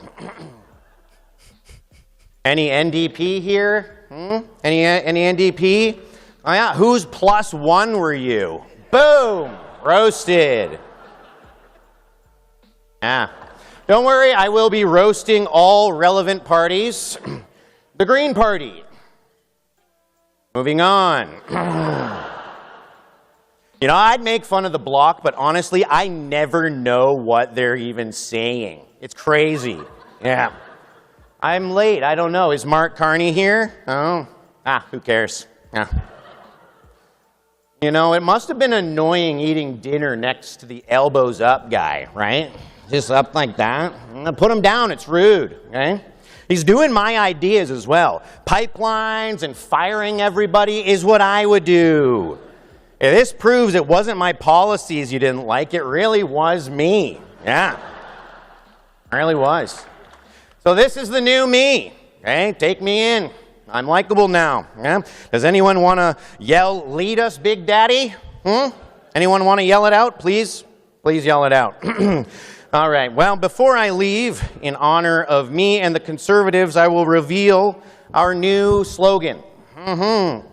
Long live the CBC. Long live the CBC. Long live the CBC.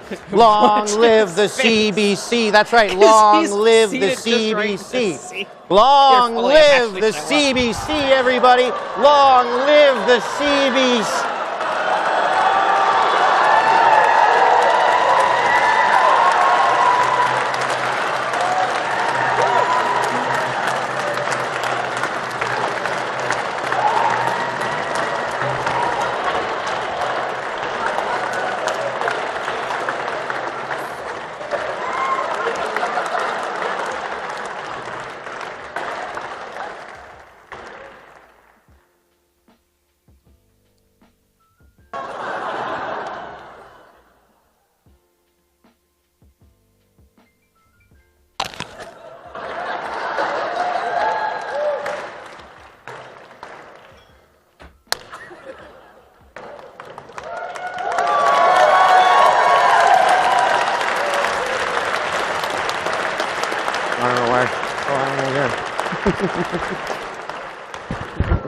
Une grande tournée d'applaudissements pour la version Timu de moi. A big round of applause for the Timu version of me, everybody.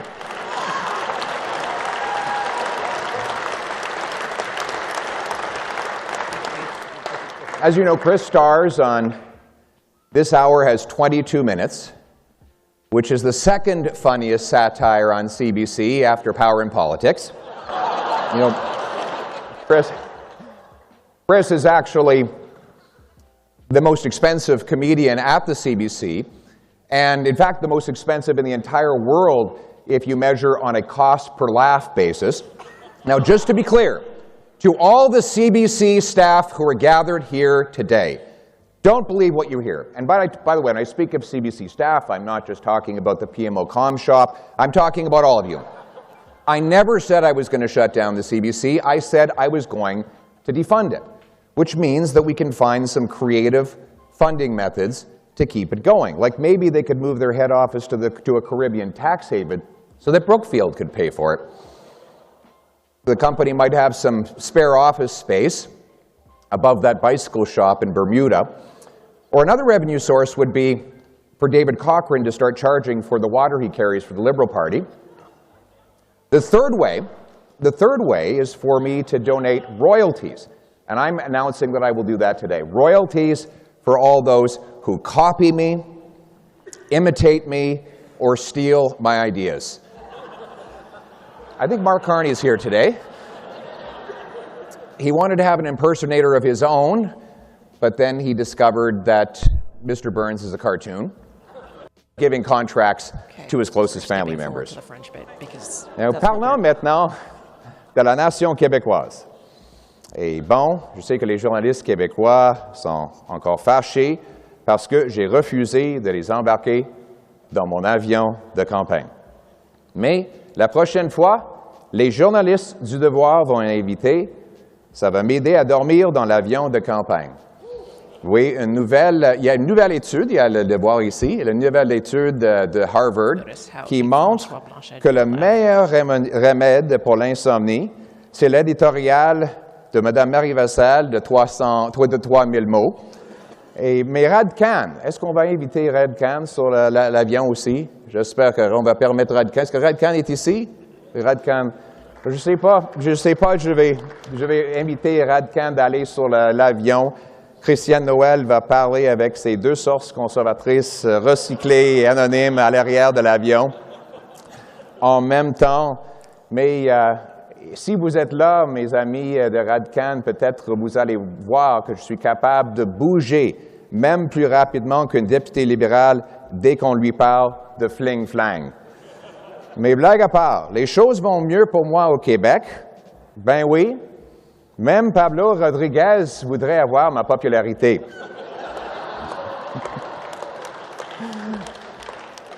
Mais je sais que vous autres l'aimez. C'est un gars qui est très sympathique. Il a une belle coupe de cheveux et il cuisine bien. En passant, on me dit qu'il cuisine des très bons brownies. Now, before I take my seat and grimace my way through the rest of the evening. I don't think he knows what it means to be someone who makes really good brownies.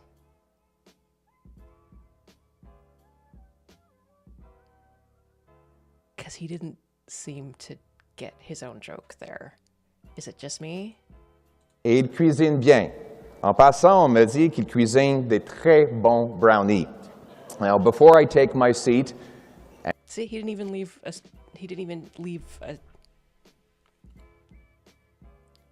a second for a laugh there. Not that anyone was really laughing much of his jokes, but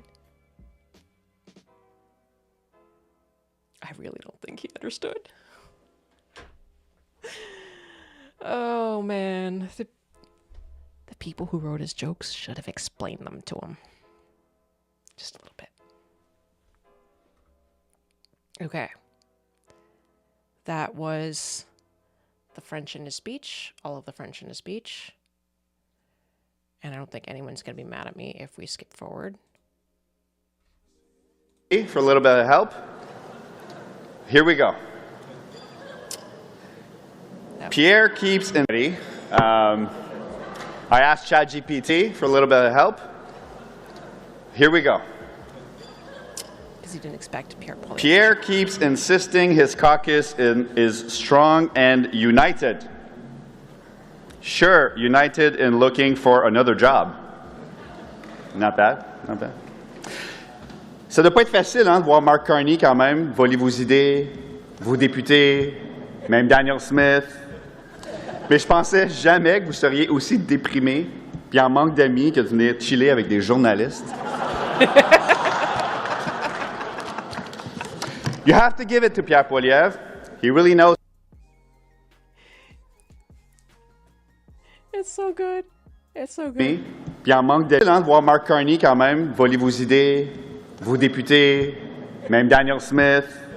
It's got to be hard to see Mark Carney taking your ideas, your MPs, even Daniel Smith. Mais je pensais jamais que vous seriez aussi déprimé puis en manque d'amis que de venir chiller avec des journalistes. I never thought you would be so deprived and without friends that you would come chill with journalists.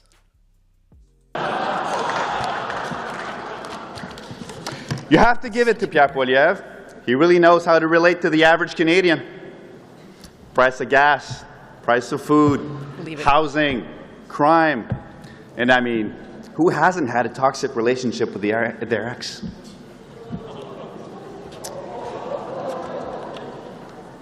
Bon, passons à un autre invité quand même. Ça a été tough, hein, pour le Bloc cette année, pareil.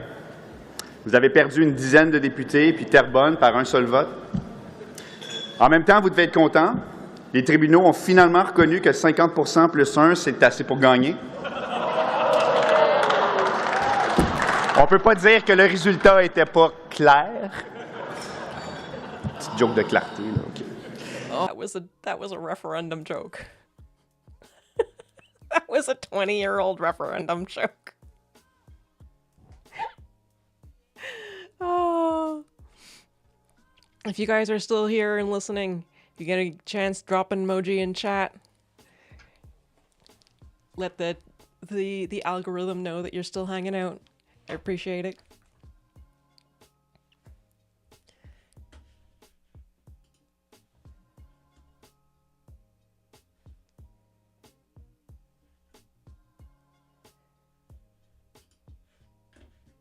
Thank you.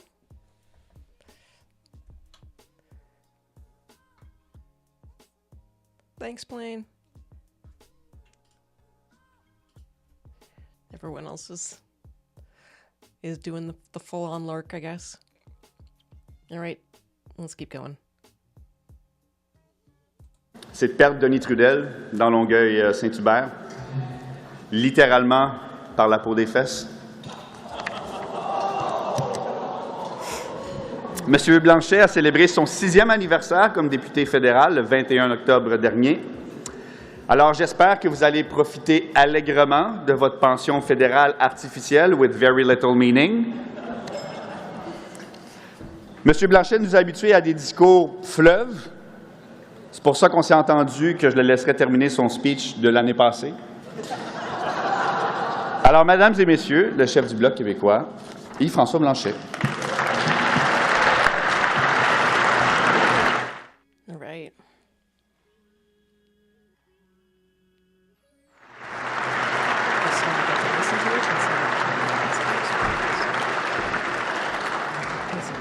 Good evening, Canada!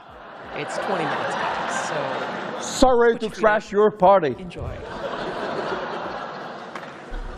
Il y aura peut-être un peu de français ici ce soir. Écoutez, je vais me permettre d'en profiter autant que possible. Parce que c'est peut-être mon dernier. N'oubliez pas qu'il y aura un gouvernement majoritaire indépendantiste cet automne au Québec. Puis je dis ça à chaque année. Puis je reviens tout le temps. Je veux féliciter Mme Hélène Buzetti. Ce prix modifiera le ton de nos engueulades en mêlée de presse. Et je suis heureux de He'll take savoir into account her prize quitte à when n'en être yelling pas at her in exclu, a que les press room. politiciens ne sont pas tous des imbéciles. To say that Je not all veux aussi politicians are saluer imbeciles. la présence du Premier ministre. Écoutez, puisqu'il est ici ce soir, peut-être que la tribune de la presse devrait organiser les périodes de questions. Since he's here, they should organize question D'habitude, periods. Pierre Poilievre n'est pas au souper de la tribune de la presse. Peut-être que la tribune de la presse devrait organiser les périodes de questions. Il est peut-être un peu tard, mais vous connaissez mon ancienne vie, c'est pas mon premier lascaux. Oh, I just got that joke. So it's like, I see Mark Carney is here. Maybe the organizer should organize question periods. I see Pierre Poilievre is not here. Maybe the organizer should organize question periods. I.e., question periods would be a lot better with the Prime Minister and without the Chief of the Opposition.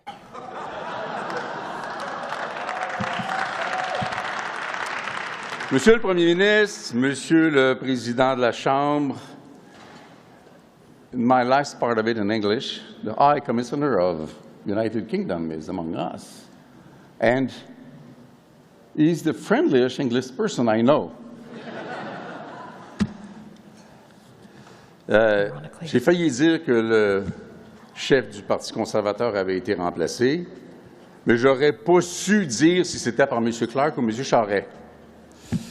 Alors, je suis bien heureux d'être ici. Je veux commencer par des remerciements au PDG, président, directeur général, Chief Executive Officer, CEO du Canada Inc., une très importante firme d'investissement vert. Vert, très, très vert. Vert, très, très, très foncé aux îles Caïmans. Parce que le premier ministre est beaucoup plus drôle que moi, surtout lorsqu'il parle en français. Dans la catégorie drôle, The Prime Minister is funnier than me, especially when he speaks in French.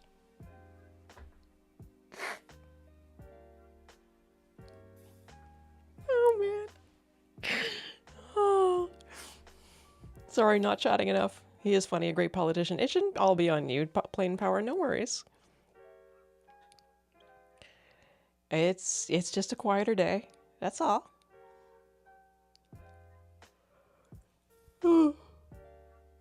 Excuse me.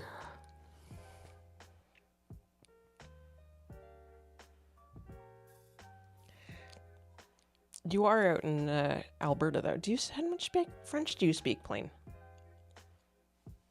He's funny and a great politician. He really is. That's why I wanted to give a chance to play the whole speech, listen to the whole thing he said. I won't list. We'll pretty much finish up after listening to him, just because May has already played the others. I'm gonna need a pillow for my back. You do not speak French. Took a few beginner classes. Okay. So I will translate.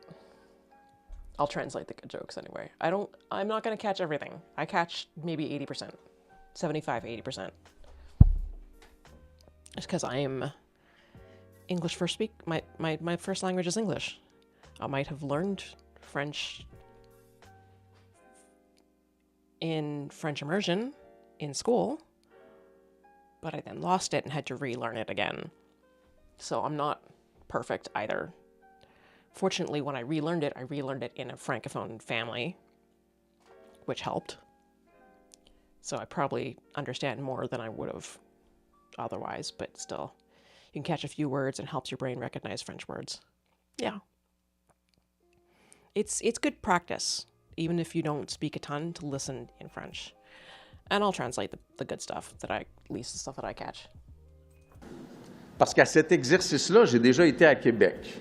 Je suis obligé de reconnaître que le champion de toute catégorie historique des blagues dans des soupers de ce genre est l'ancien premier ministre Jean Charest. Sa réputation était assez exceptionnelle à reconnaître. Dans la catégorie drôle, parce qu'à cet exercice-là, j'ai déjà été à Québec, je suis obligé de reconnaître que le champion... So in the category of people who are funny, and I know because I've already had this exercise in Quebec. Toute catégorie historique des blagues dans des soupers de ce genre est l'ancien premier ministre Jean Charest. Sa réputation était assez exceptionnelle de reconnaître. The king of this category is the former PM Jean Charest. Que le champion de toute catégorie historique des blagues dans des soupers de ce genre est l'ancien premier ministre Jean Charest. Sa réputation était assez exceptionnelle à cet égard-là. Et, après tout, M. Charest est un ancien futur chef du Parti conservateur. And he's a former future leader of the Conservative Party. Vous pouvez me trouver baveux, mais je suis un ancien futur chef du Parti québécois. You might think me baveux, a clown, to say I was the ancient future head of the Bloc québécois. J'aurais préféré que M. Charest soit assis à côté de M. Carney pour pouvoir traduire ce que je dis. I would have liked Merci. Mr. Charest to be sitting next to Mr. Carney so he can translate what I'm saying. Aux journalistes et à la tribune de la presse et à leurs invités unilingues anglais. L'année passée, je me suis tellement planté. J'avais l'impression de prononcer une oraison funèbre. I face planted. Passé. Je me suis journaliste et à la tribune de la presse et à leurs invités unilingues anglais. L'année passée, je me suis tellement planté. J'avais l'impression de prononcer une oraison funèbre. Je présume que j'étais plate et que je n'étais pas drôle. Donc, ce soir, si vous me trouvez plate, si vous me trouvez pas drôle, si vous êtes mal à l'aise parce que votre voisin de table est unilingue anglais, il n'y a pas de malaise. C'est pas grave. Je suis habitué au Parlement de faire des discours devant très peu de personnes dont personne n'écoute. So, if you're here with a unilingual anglophone, or if I'm not funny, don't worry about it. I'm used to giving speeches in Parliament which is half empty and nobody listens. Et pour être sûr que j'ai un minimum de succès, je prendrai les réactions des francophones emblématiques au rire facile et je les multiplierai par 10. Mettons Christian Noël. I'll take the reactions of the francophones and just multiply by 10. Cette omniprésence de Canadiens, donc d'Anglais, va me rappeler à l'humilité ce qui est pourtant, et c'est connu, ma plus belle qualité. Vous savez, quand on ne comprend pas les blagues que le gars dit, c'est pas sa faute à lui. Je suis habitué, parce qu'encore une fois, en chambre, le premier ministre ne comprend pas ce que je dis. Il y a même des journalistes qui font semblant de ne pas comprendre mes réponses en point de presse. Merci forcément à la tribune de la presse de m'avoir encore invité. Vous savez, quand le doyen du Parlement du Canada est indépendantiste, le Canada a un problème. Lorsqu'on va placer sur les doyens du Parlement du Canada est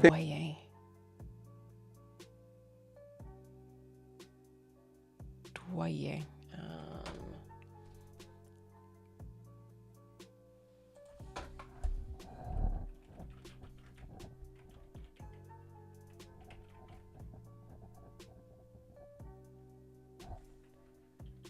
Douane.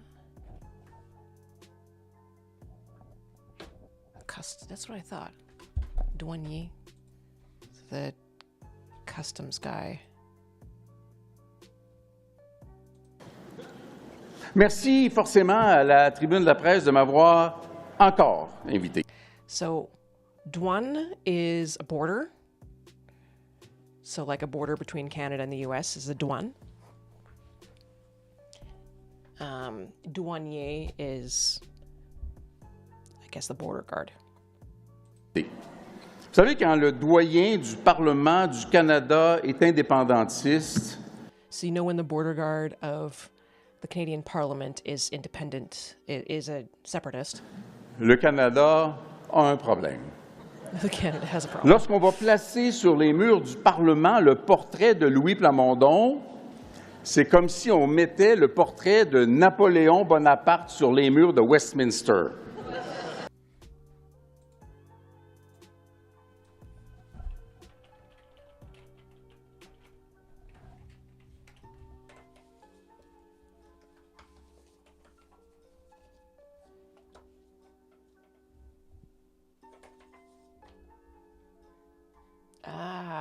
Oh, douanier must be speaker.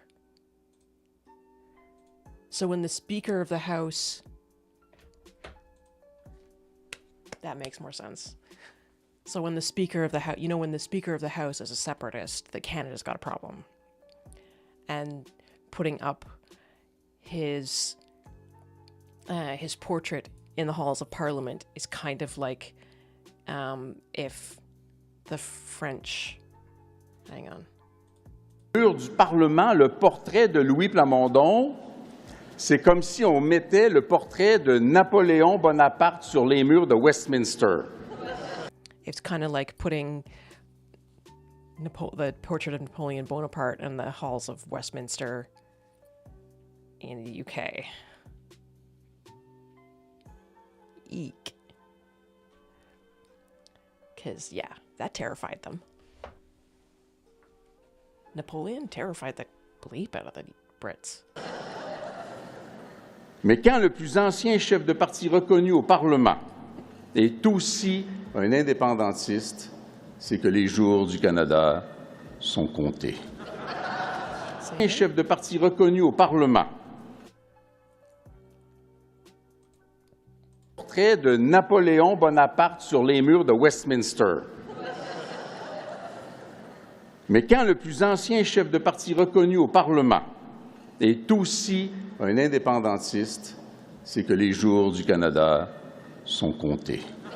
You also know when the most senior head of a party leader, when the most senior party leader is also a separatist, you know Canada's days are numbered. And you see the francophones laughing. Merci à M. Poilievre, qui est de loin le meilleur tribun d'entre nous, dont j'espérais qu'il se fasse remplacer. Finalement, il est là. Ça fuck un peu mon texte. Je vous le dis, là. Ça fuck un peu mon texte.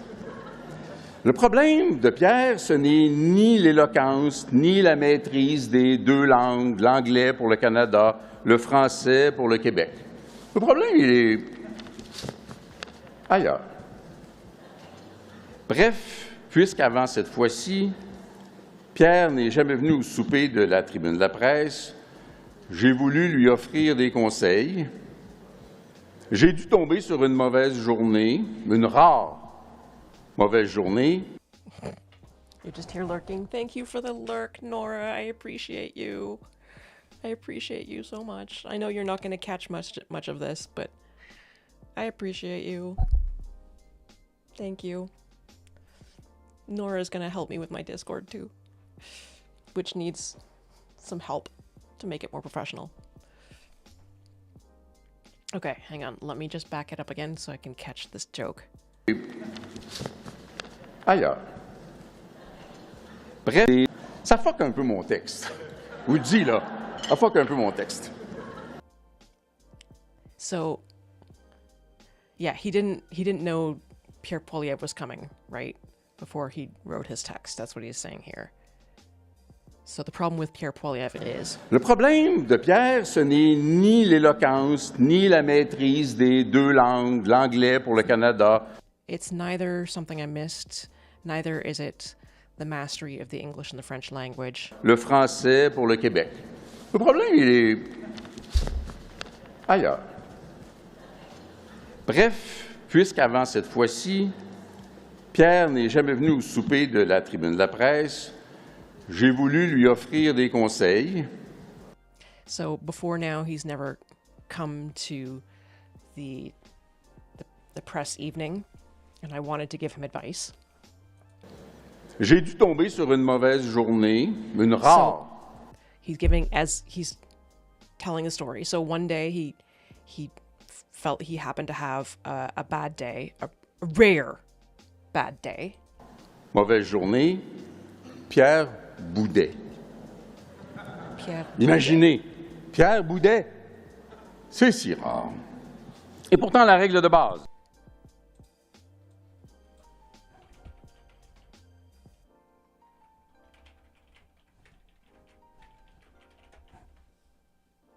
Boudet.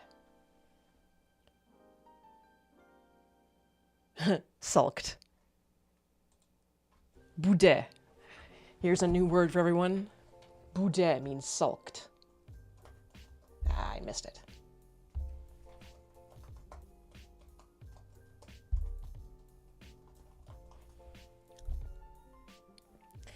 So he was having a rare bad day, and Pierre Poilievre was sulking. Pierre boudait. Imaginez, Pierre boudait. C'est si rare. Et pourtant, la règle de base. So rare that he Ce n'est pas parce que tu refuses de rire de toi-même que les autres ne le feront pas. It's not because you refuse to laugh at yourself that others won't. Just because you refuse to laugh at yourself doesn't mean other people aren't going to refrain from laughing at you. Traduisez ça pour vos voisins. Là.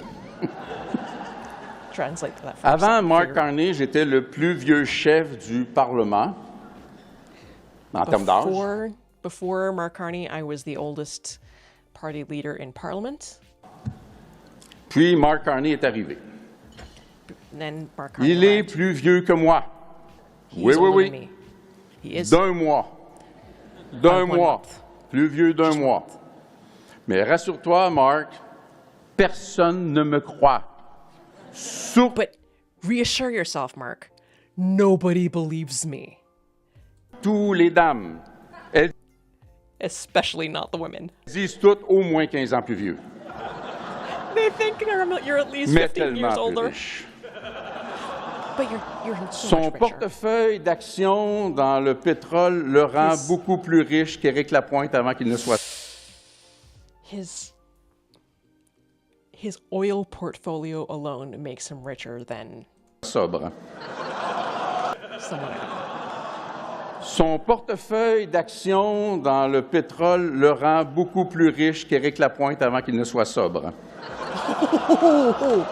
Than Eric Lapointe before he got sober. Ouch. Ouch. Eric Lapointe is a singer. De toute façon, Mark Carney et moi, on est tous les deux heureux en couple. Une chance. Mark Carney and I are. Je ne both- and voudrais pas aller dans un bar en We're both happy in couple. We're a happy couple. célibataire avec Mark. I wouldn't want to go to Il me a singles planterait bar with him. à plate couture. En termes de He would faceplant me. Il va me planter. Je ne voudrais pas aller dans un bar en célibataire avec Mark. Oh, I wouldn't want to go Il to me a bar with him. planterait à plate couture. En termes de would make me séduction, j'imagine que ma Toyota n'a aucune chance contre sa caravane de fonction, un yak en A woman has Méditerranée, no- ou au pire, ses gardes du corps. I'm missing part Une of it. semaine à Drummondville, He's something about his seduction of the women. avec Mark. Il me planterait à plate couture. En termes de séduction, j'imagine que ma Toyota n'a aucune chance contre sa caravane de fonction, un yak No en chance Méditerranée, ou au pire, ses gardes du corps. Une semaine à Drummondville comments about where his contre un money is. mois entre Londres et l'Italie. Je ne fais pas le poids. Et le coup de grâce, imaginez un week-end échangiste avec Daniel Smith.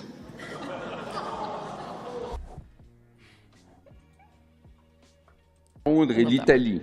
Je ne fais pas le poids. Et le coup de grâce, imaginez un week-end échangiste avec Daniel Smith. It would be too hard to imagine Moi, a swingers weekend with Daniel Smith. j'ai même pas le droit d'aller en Alberta. Now I'm not even allowed to go to Alberta. D'ailleurs, j'ai remarqué au menu qu'il y avait du bœuf de l'Alberta. I'd noticed there was some Ils l'ont baptisé le on the menu. Mark's Alberta's Beef. C'est assez intéressant parce que le Mark's Alberta Beef est excellent et s'il n'est pas assez tendre, tu tapes dessus, il finit par ramollir. So he's talking about the Albertan beef on the menu. And as Carney knows that if the beef isn't tender enough, you just need to punch it a little, and it'll finish by softening up. I think he's making a reference to Daniel Smith. I think. Merci aussi à François I know, right? Échangiste. I believe it was Ayla who was helping out with the translation in May's room yesterday. She's like, she didn't know. She's like, yeah, an exchanging weekend. And I was like, no, échangiste means swingers. Swingers. That's what the term is in English. It's just an exchange. That's what it is. It's an exchanging weekend, a swingers weekend. Je peux l'appeler François-Philippe. On se connaît depuis le IGA de Shawinigan. Il est ici parmi nous, il se lève pour qu'on le voie, personne ne s'en rend compte. Il nous fait bien paraître, François-Philippe. Et ce n'est pas sa faute. Il paraît qu'on a vu le budget avant lui. Parlant de bien paraître, encore merci à Mark Carney. Quand tu veux bien faire paraître les oppositions, tu nommes Stephen McKinnon comme leader. C'est le plus facile et surtout beaucoup plus drôle. Mais je ne prends pas toujours exemple sur le premier ministre, malgré notre intense trafic de numéros de téléphone. Je vais prendre de l'eau, moi, quelque part. Parce que là, je ne sais pas qui a vu là-dedans ou pas. Bon, Pierre, peut-être, Marc, hein? Ah, there we go. Alors, la collection de numéros de téléphone de Marc est beaucoup plus impressionnante que la mienne. So, Je n'ai pas le numéro du roi Charles. so, Mark Carney's Rolodex, or collection of phone numbers, is much bigger than mine. I don't have King Charles's number. Je n'ai pas le numéro de Donald Trump. I don't have Je n'ai Donald pas Trump's le number. numéro de Daniel Smith. I don't Je have suis même Daniel pas Smith's certain number. d'avoir le numéro de Paul Saint-Pierre Plamondon. I'm not even sure to have the number of Paul Saint-Pierre Plamondon, who is the speaker, I believe.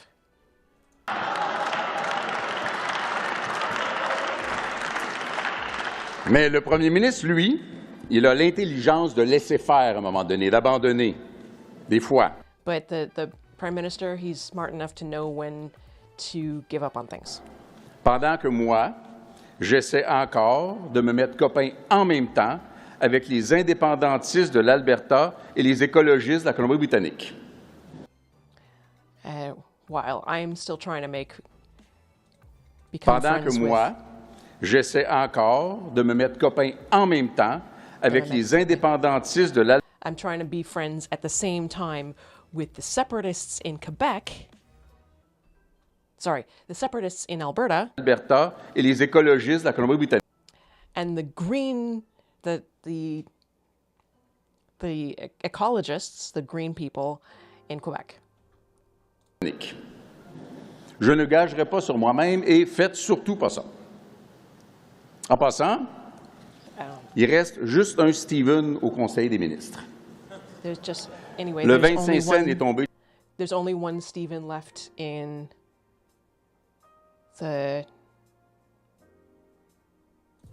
Faites surtout pas ça. En passant, il reste juste un Stephen au Conseil des ministres. There's only one in Le cabinet, 25 one cents est Stephen tombé left du in mauvais cabinet. bord. L'habit fait pas le moine, le prénom fait pas l'anglais. Merci à Stephen Guilbeault. Vous n'allez pas me demander de vous dire pourquoi. Mais je suis déçu. Thank you to Stephen Guilbeault. You Oui, don't need to tell me why. déçu. En fait, j'étais à bout de patience. Je pensais que Stephen allait pas toffer 10 jours dans le pipeline libéral. I didn't think Il he a would last enduré 10. des années. J'attendais son départ fracassé. I didn't think he would last very long with the liberal pipelines, referring to Trudeau's pipelines. And he lasted 10 years. Sans depuis 2019. Inévitable, me disais-je, inévitable. Mais Dieu, que ça lui a pris du temps. Stephen n'a pas compris avec Justin Trudeau que le Parti libéral est pétrolier. He didn't get under Justin Trudeau that the Liberal Party is an oil party. Fallu Mark Carney. Pris du temps. It took him Mark Stephen Carney. n'a pas compris avec Justin Trudeau que le Parti libéral est pétrolier. Pétrolier Il a fallu or Mark oil, Carney. petrol. It Traitement choc, Mark l'opération a réussi. Stephen est parti. Traitement choc, le plan a réussi. Est pétrolier. Shock treatment, the shock treatment worked. Il a fallu Mark Carney. Traitement choc, l'opération a réussi. Stephen est parti. And Stephen left. Mais pas tant parti que ça. Il est encore dans le caucus. But not Mark. not so far as that. He's still in the Dans le caucus. trouble. Mark, Dans le you're in trouble. trouble. Monsieur Carney a su seulement hier que Mark Stephen Carney only Guilbeault found avait out démissionné. yesterday that La Stephen lettre était Guilbeault- écrite en français. 'cause Ce n'est pas si mal, hier, que Stephen Guilbeault avait démissionné. La lettre était écrite en français. because the letter was written in French. Ce n'est pas si mal. Les candidats à la direction du NPD, eux autres, ne savent pas encore. Nor isn't Canadian politics more entertaining than American. Yeah, this is the equivalent of the White House Correspondents' Dinner, Nora, in case you were wondering. Yes, you guys do this too. It's just the difference is you guys don't have a press blackout on this dinner. We have press blackout on this dinner so that everybody can let their hair down and people can get roasted and there's not, there's no reporting on it the next day. Like, May and I are pretty much probably the only ones covering this. But yeah.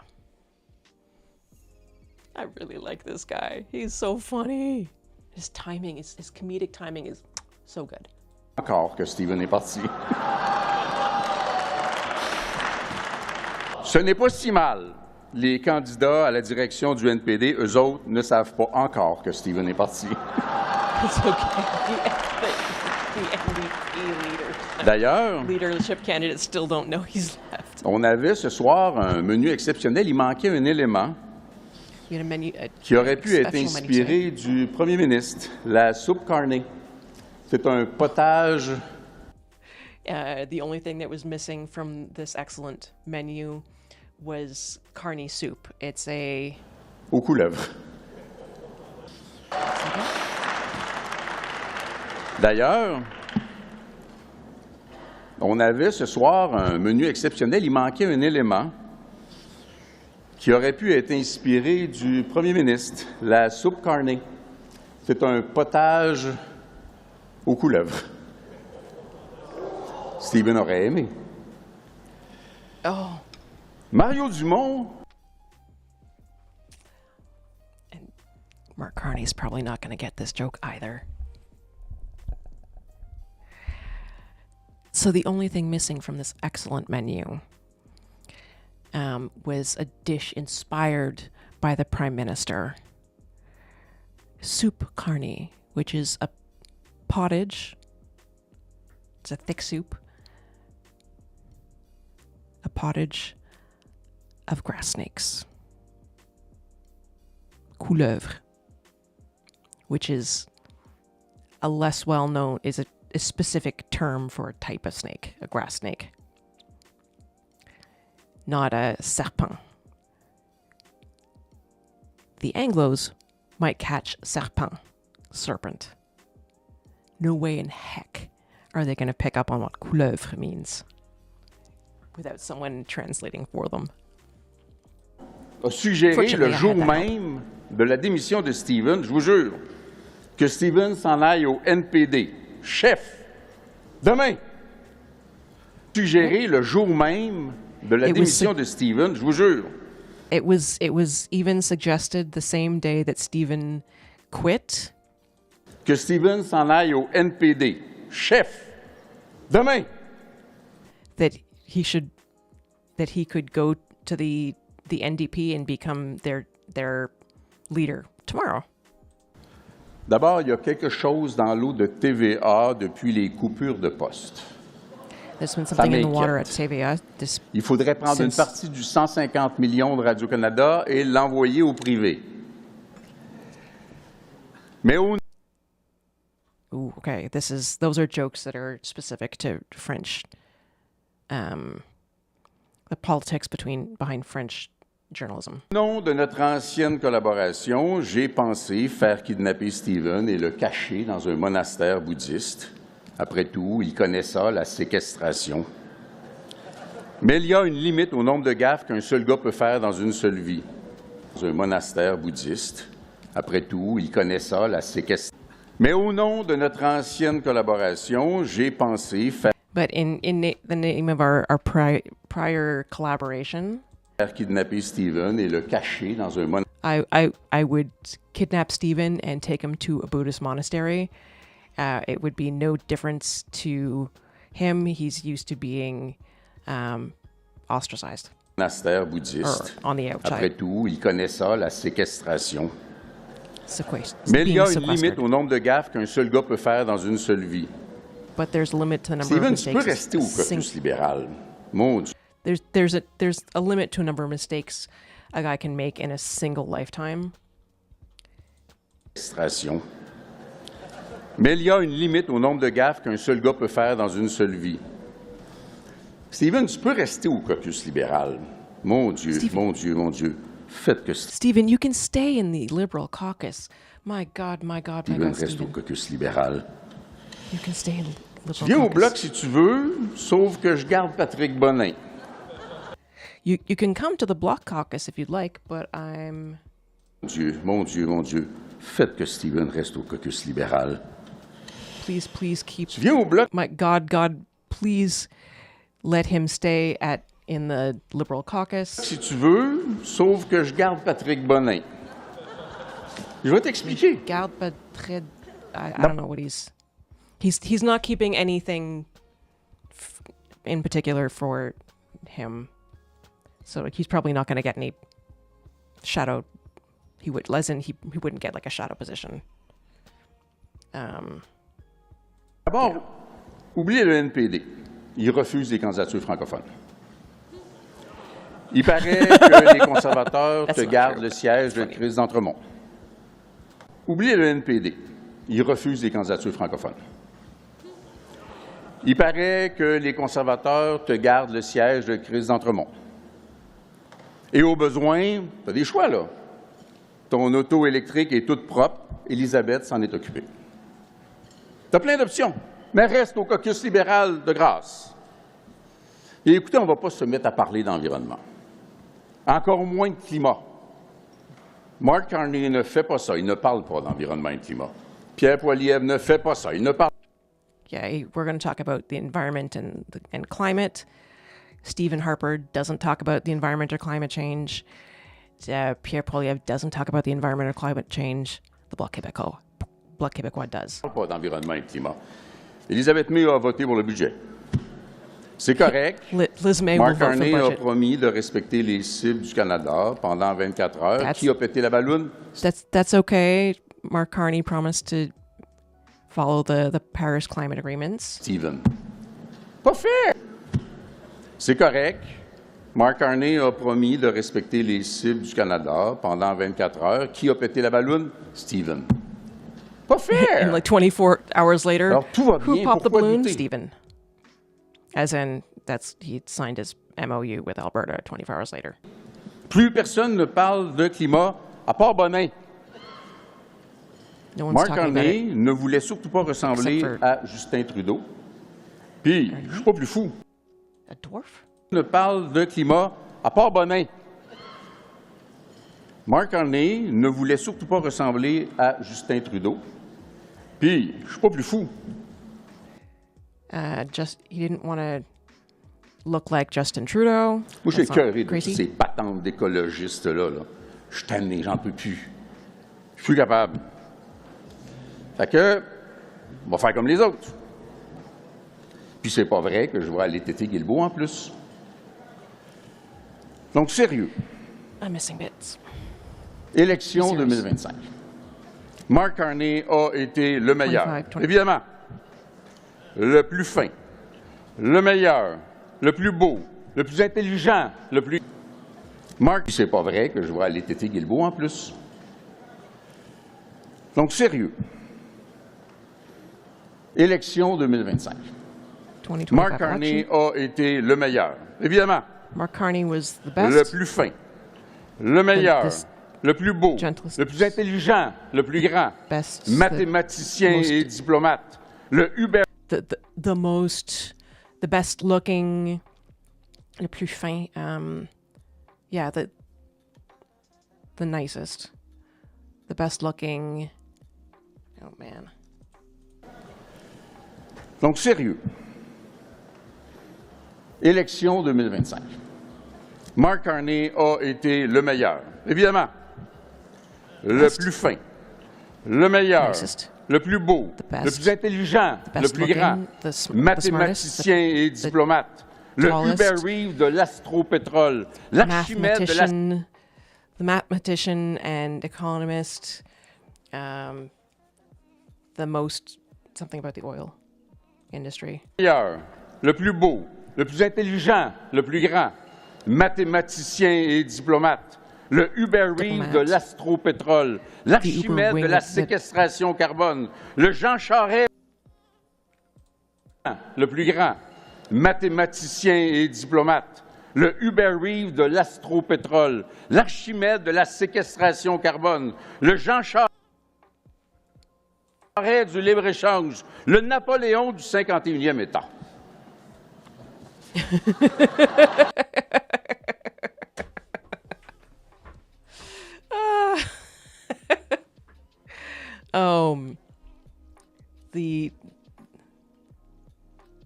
The arch friend of the oil industry, the king of carbon sequestration.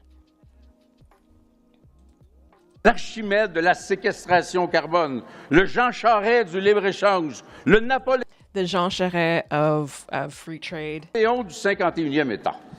and the Napoleon of the 51st state. And then he gets up and does the wave thing.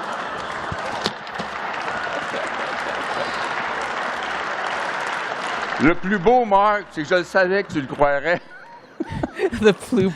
Mais il The est pas best fou. looking Mark, I Il ne knew you voulait would believe it. pas se faire écœurer avec l'écologie et les changements climatiques. Et là, une fois. Mais il n'est pas fou. Il ne voulait Is that pas crazy? se faire écœurer avec l'écologie et les changements climatiques. He didn't want to be something about global warming and climate change. Yeah. Thanks for the emotes, Blaine. Et là, une fois. It's Une hard. seule fois, il s'est inspiré de Justin Trudeau. One J'allais time only, he dire, was inspired by Justin il s'est Trudeau. déguisé en Stephen Harper, mais, je me suis ravisé, il s'est déguisé en Donald Trump. D'où l'amour soudain de Daniel Smith. On m'a demandé aussi, et là, je me suis fait piquer ma joke, tout le monde l'a fait, c'était évident. Fait que moi, juste pour être sûr, je vais checker. Just to be sure, I'm going to check.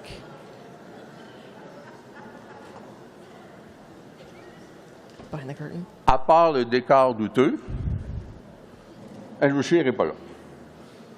On est correct. Qui n'est pas là? À part le décor douteux, Andrew Scheer n'est pas là. On est correct. Who's not there? Le vote sur le budget, rideau ou pas, ça a été quelque chose. Mark Carney a réalisé pas un, pas deux, mais bien 3 fantasmes de Justin Trudeau. Ce qu'on peut imaginer, là. 1, transformer le budget en pièce de théâtre amateur. Du vrai Molière, et je vous laisse lui expliquer qui est Molière. Deuxième fantasme de Justin Trudeau, nommer Mark Carney ministre des Finances. Et troisième, je vous laisse lui expliquer qui est Molière. Who is Molière?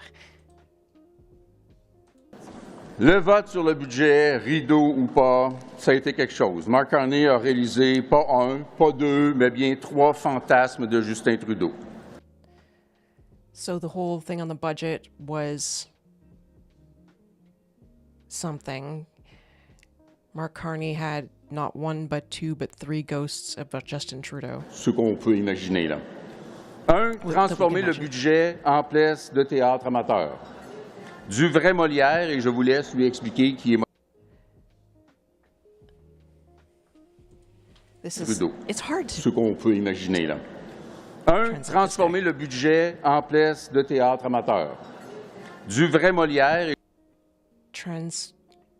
Well, the first thing was to translate the budget into theater, some real Molière, and I will leave it to you translators to explain who Molière is. Et je vous laisse lui expliquer. Molière was a very famous playwright in France around the time of the Revolution-ish. So don't quote me on that. Expliquer qui est Molière. Deuxième fantasme de Justin Trudeau, nommer Mark Carney ministre des Finances. The second ghost of Trudeau was naming Mark Carney Minister of Finance. Et troisième fantasme de Justin Trudeau, faire sourire Daniel Smith. Bravo. And the third one was doing what he did with Daniel Smith. Comme vous voyez, j'ai beaucoup aimé mon année 2025. J'ai seulement des remerciements, juste des remerciements à faire pour la terminer en beauté. Just a few things to... Allez, les Anglais, 5 minutes, donc 2 minutes. Just a few people to thank to make this 2025 end beautifully. It's okay, Anglophones, it won't be much longer. Only 2 more minutes. J'ai même passé la moitié de la campagne électorale à la maison. Mystère, pourquoi donc chuchotaient les journalistes? I spent half of the election campaign at home. What a mystery that journalists were whispering. Dans l'autobus pour sauver de l'argent, peut-être. Qui sait, peut-être sera-t-on en campagne électorale dès le printemps de l'année prochaine. To save money, perhaps. You never know. We might end up in another election in spring 2026. On ne sait pas. On ne sait pas. We don't know. Et en passant, ne vous inquiétez pas pour M. Poilievre. Il va gagner son vote de confiance. Il faudrait peut-être changer le nom de l'affaire. On peut enlever le mot confiance. And don't worry about Pierre Poilievre. He will win his vote of confidence. Et en passant, ne vous inquiétez pas pour M. Poilievre. Il va gagner son vote de confiance. Il faudrait peut-être changer le nom de l'affaire. On peut enlever le mot confiance, mais il va gagner son vote. He might need to change the name of the whole affair and change the definition of the word confidence, but he'll win it. Il a piraté les téléphones de chacun de ses députés. J'oubliais, je ne peux pas partir sans dire merci aux plus inspirants des libéraux, et je parle bien des libéraux fédéraux. Merci, Pablo. Merci. Tu donnes un sacré bon spectacle. C'est le premier ministre du Canada qui a été directeur de la Banque du Canada et de la Banque d'Angleterre. C'est PSPP qui veut inventer sa propre piastre et c'est Pablo qui imprime des 100 piastres. Il va nous en falloir beaucoup. Il va nous falloir une grosse armée. Un ministre à Québec a peur que les Russes envahissent le Québec indépendant. puis un député à Ottawa pense que les ministres à Québec a peur. What happened? Et c'est Pablo qui imprime des 100 piastres. Something Il va about en falloir Pablo beaucoup. who Il va nous falloir une grosse armée. $100 bills. Un ministre à Québec a peur que les Russes envahissent le Québec indépendant. You will need a lot Puis un député à to ensure that the Russians don't invade independent Quebec. Ottawa pense que les...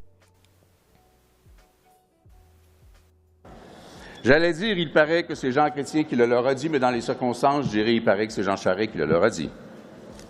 Alors, merci de tout cœur. J'en profite pendant que ça passe. Quand il n'y aura plus de fédéralistes pour nous faire rire, je vais m'ennuyer. J'aurai plus de job. J'ai envoyé mon CV à Québec. Personne ne m'a rappelé.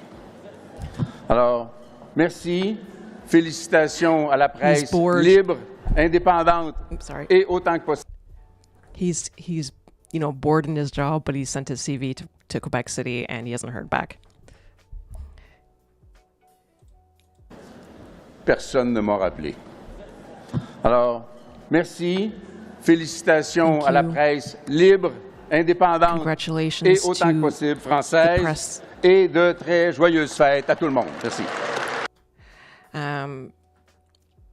Congratulations to the free, independent, and as much as possible, French press. Happy holidays to everybody. Thank you.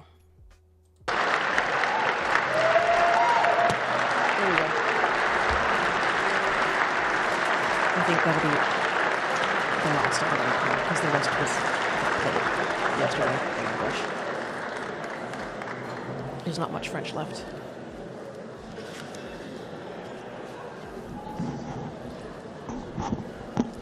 So part 3 of Yves-François Blanchet's speech is coming next year.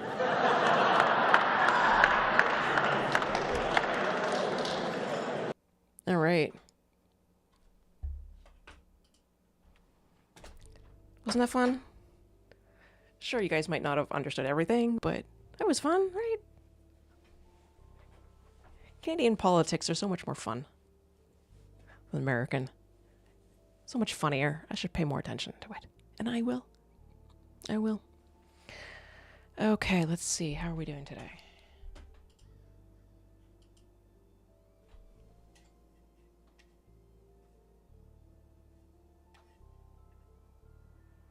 Let's see. There's more stories, but I can do them another time, I think. And that I want to read more about. That's going to be depressing, and the other things I got are depressing. So, yeah. It was fun because you made it fun for us as viewers. Well, I'm glad. I'm glad you guys enjoyed it. Plain, I am. I am going to play some video games shortly, but I believe this will be it for today's stream. It's been just over 3 hours. I hope you guys had as much fun as I did.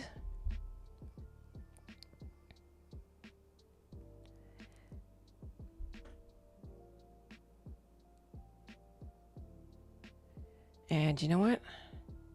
I think I know exactly where we're going to go. So, grab a copy of the raid message, everybody.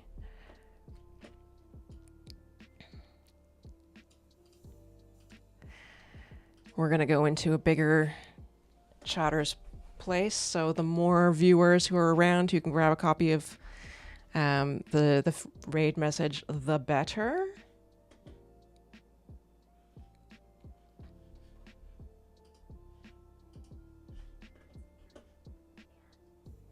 Democracy now. I need to go more into democracy now. All right.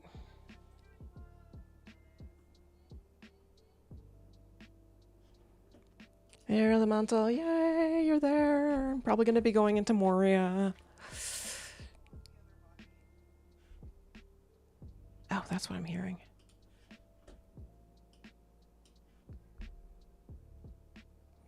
Thanks so much, everybody. I really appreciate you all. Have a great night.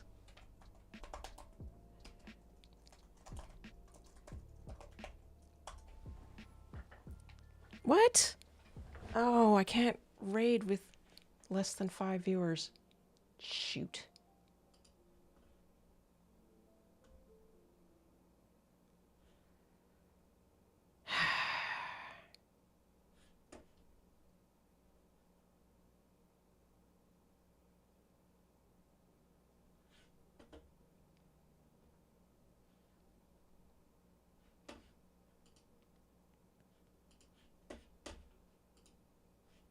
Dang it.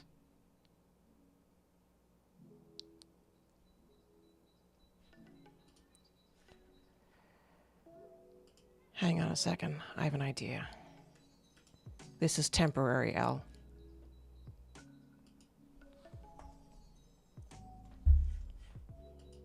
That should change the number.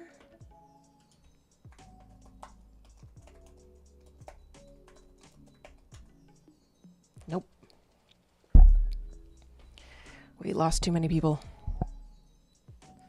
Ah.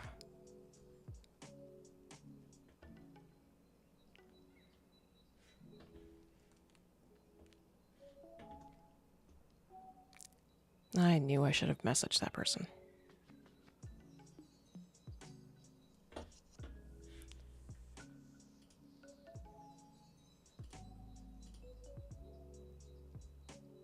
No, it still says 4.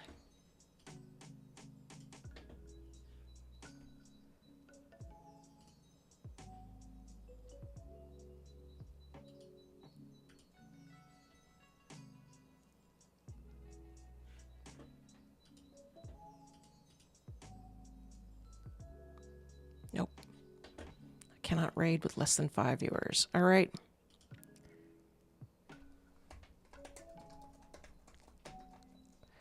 Then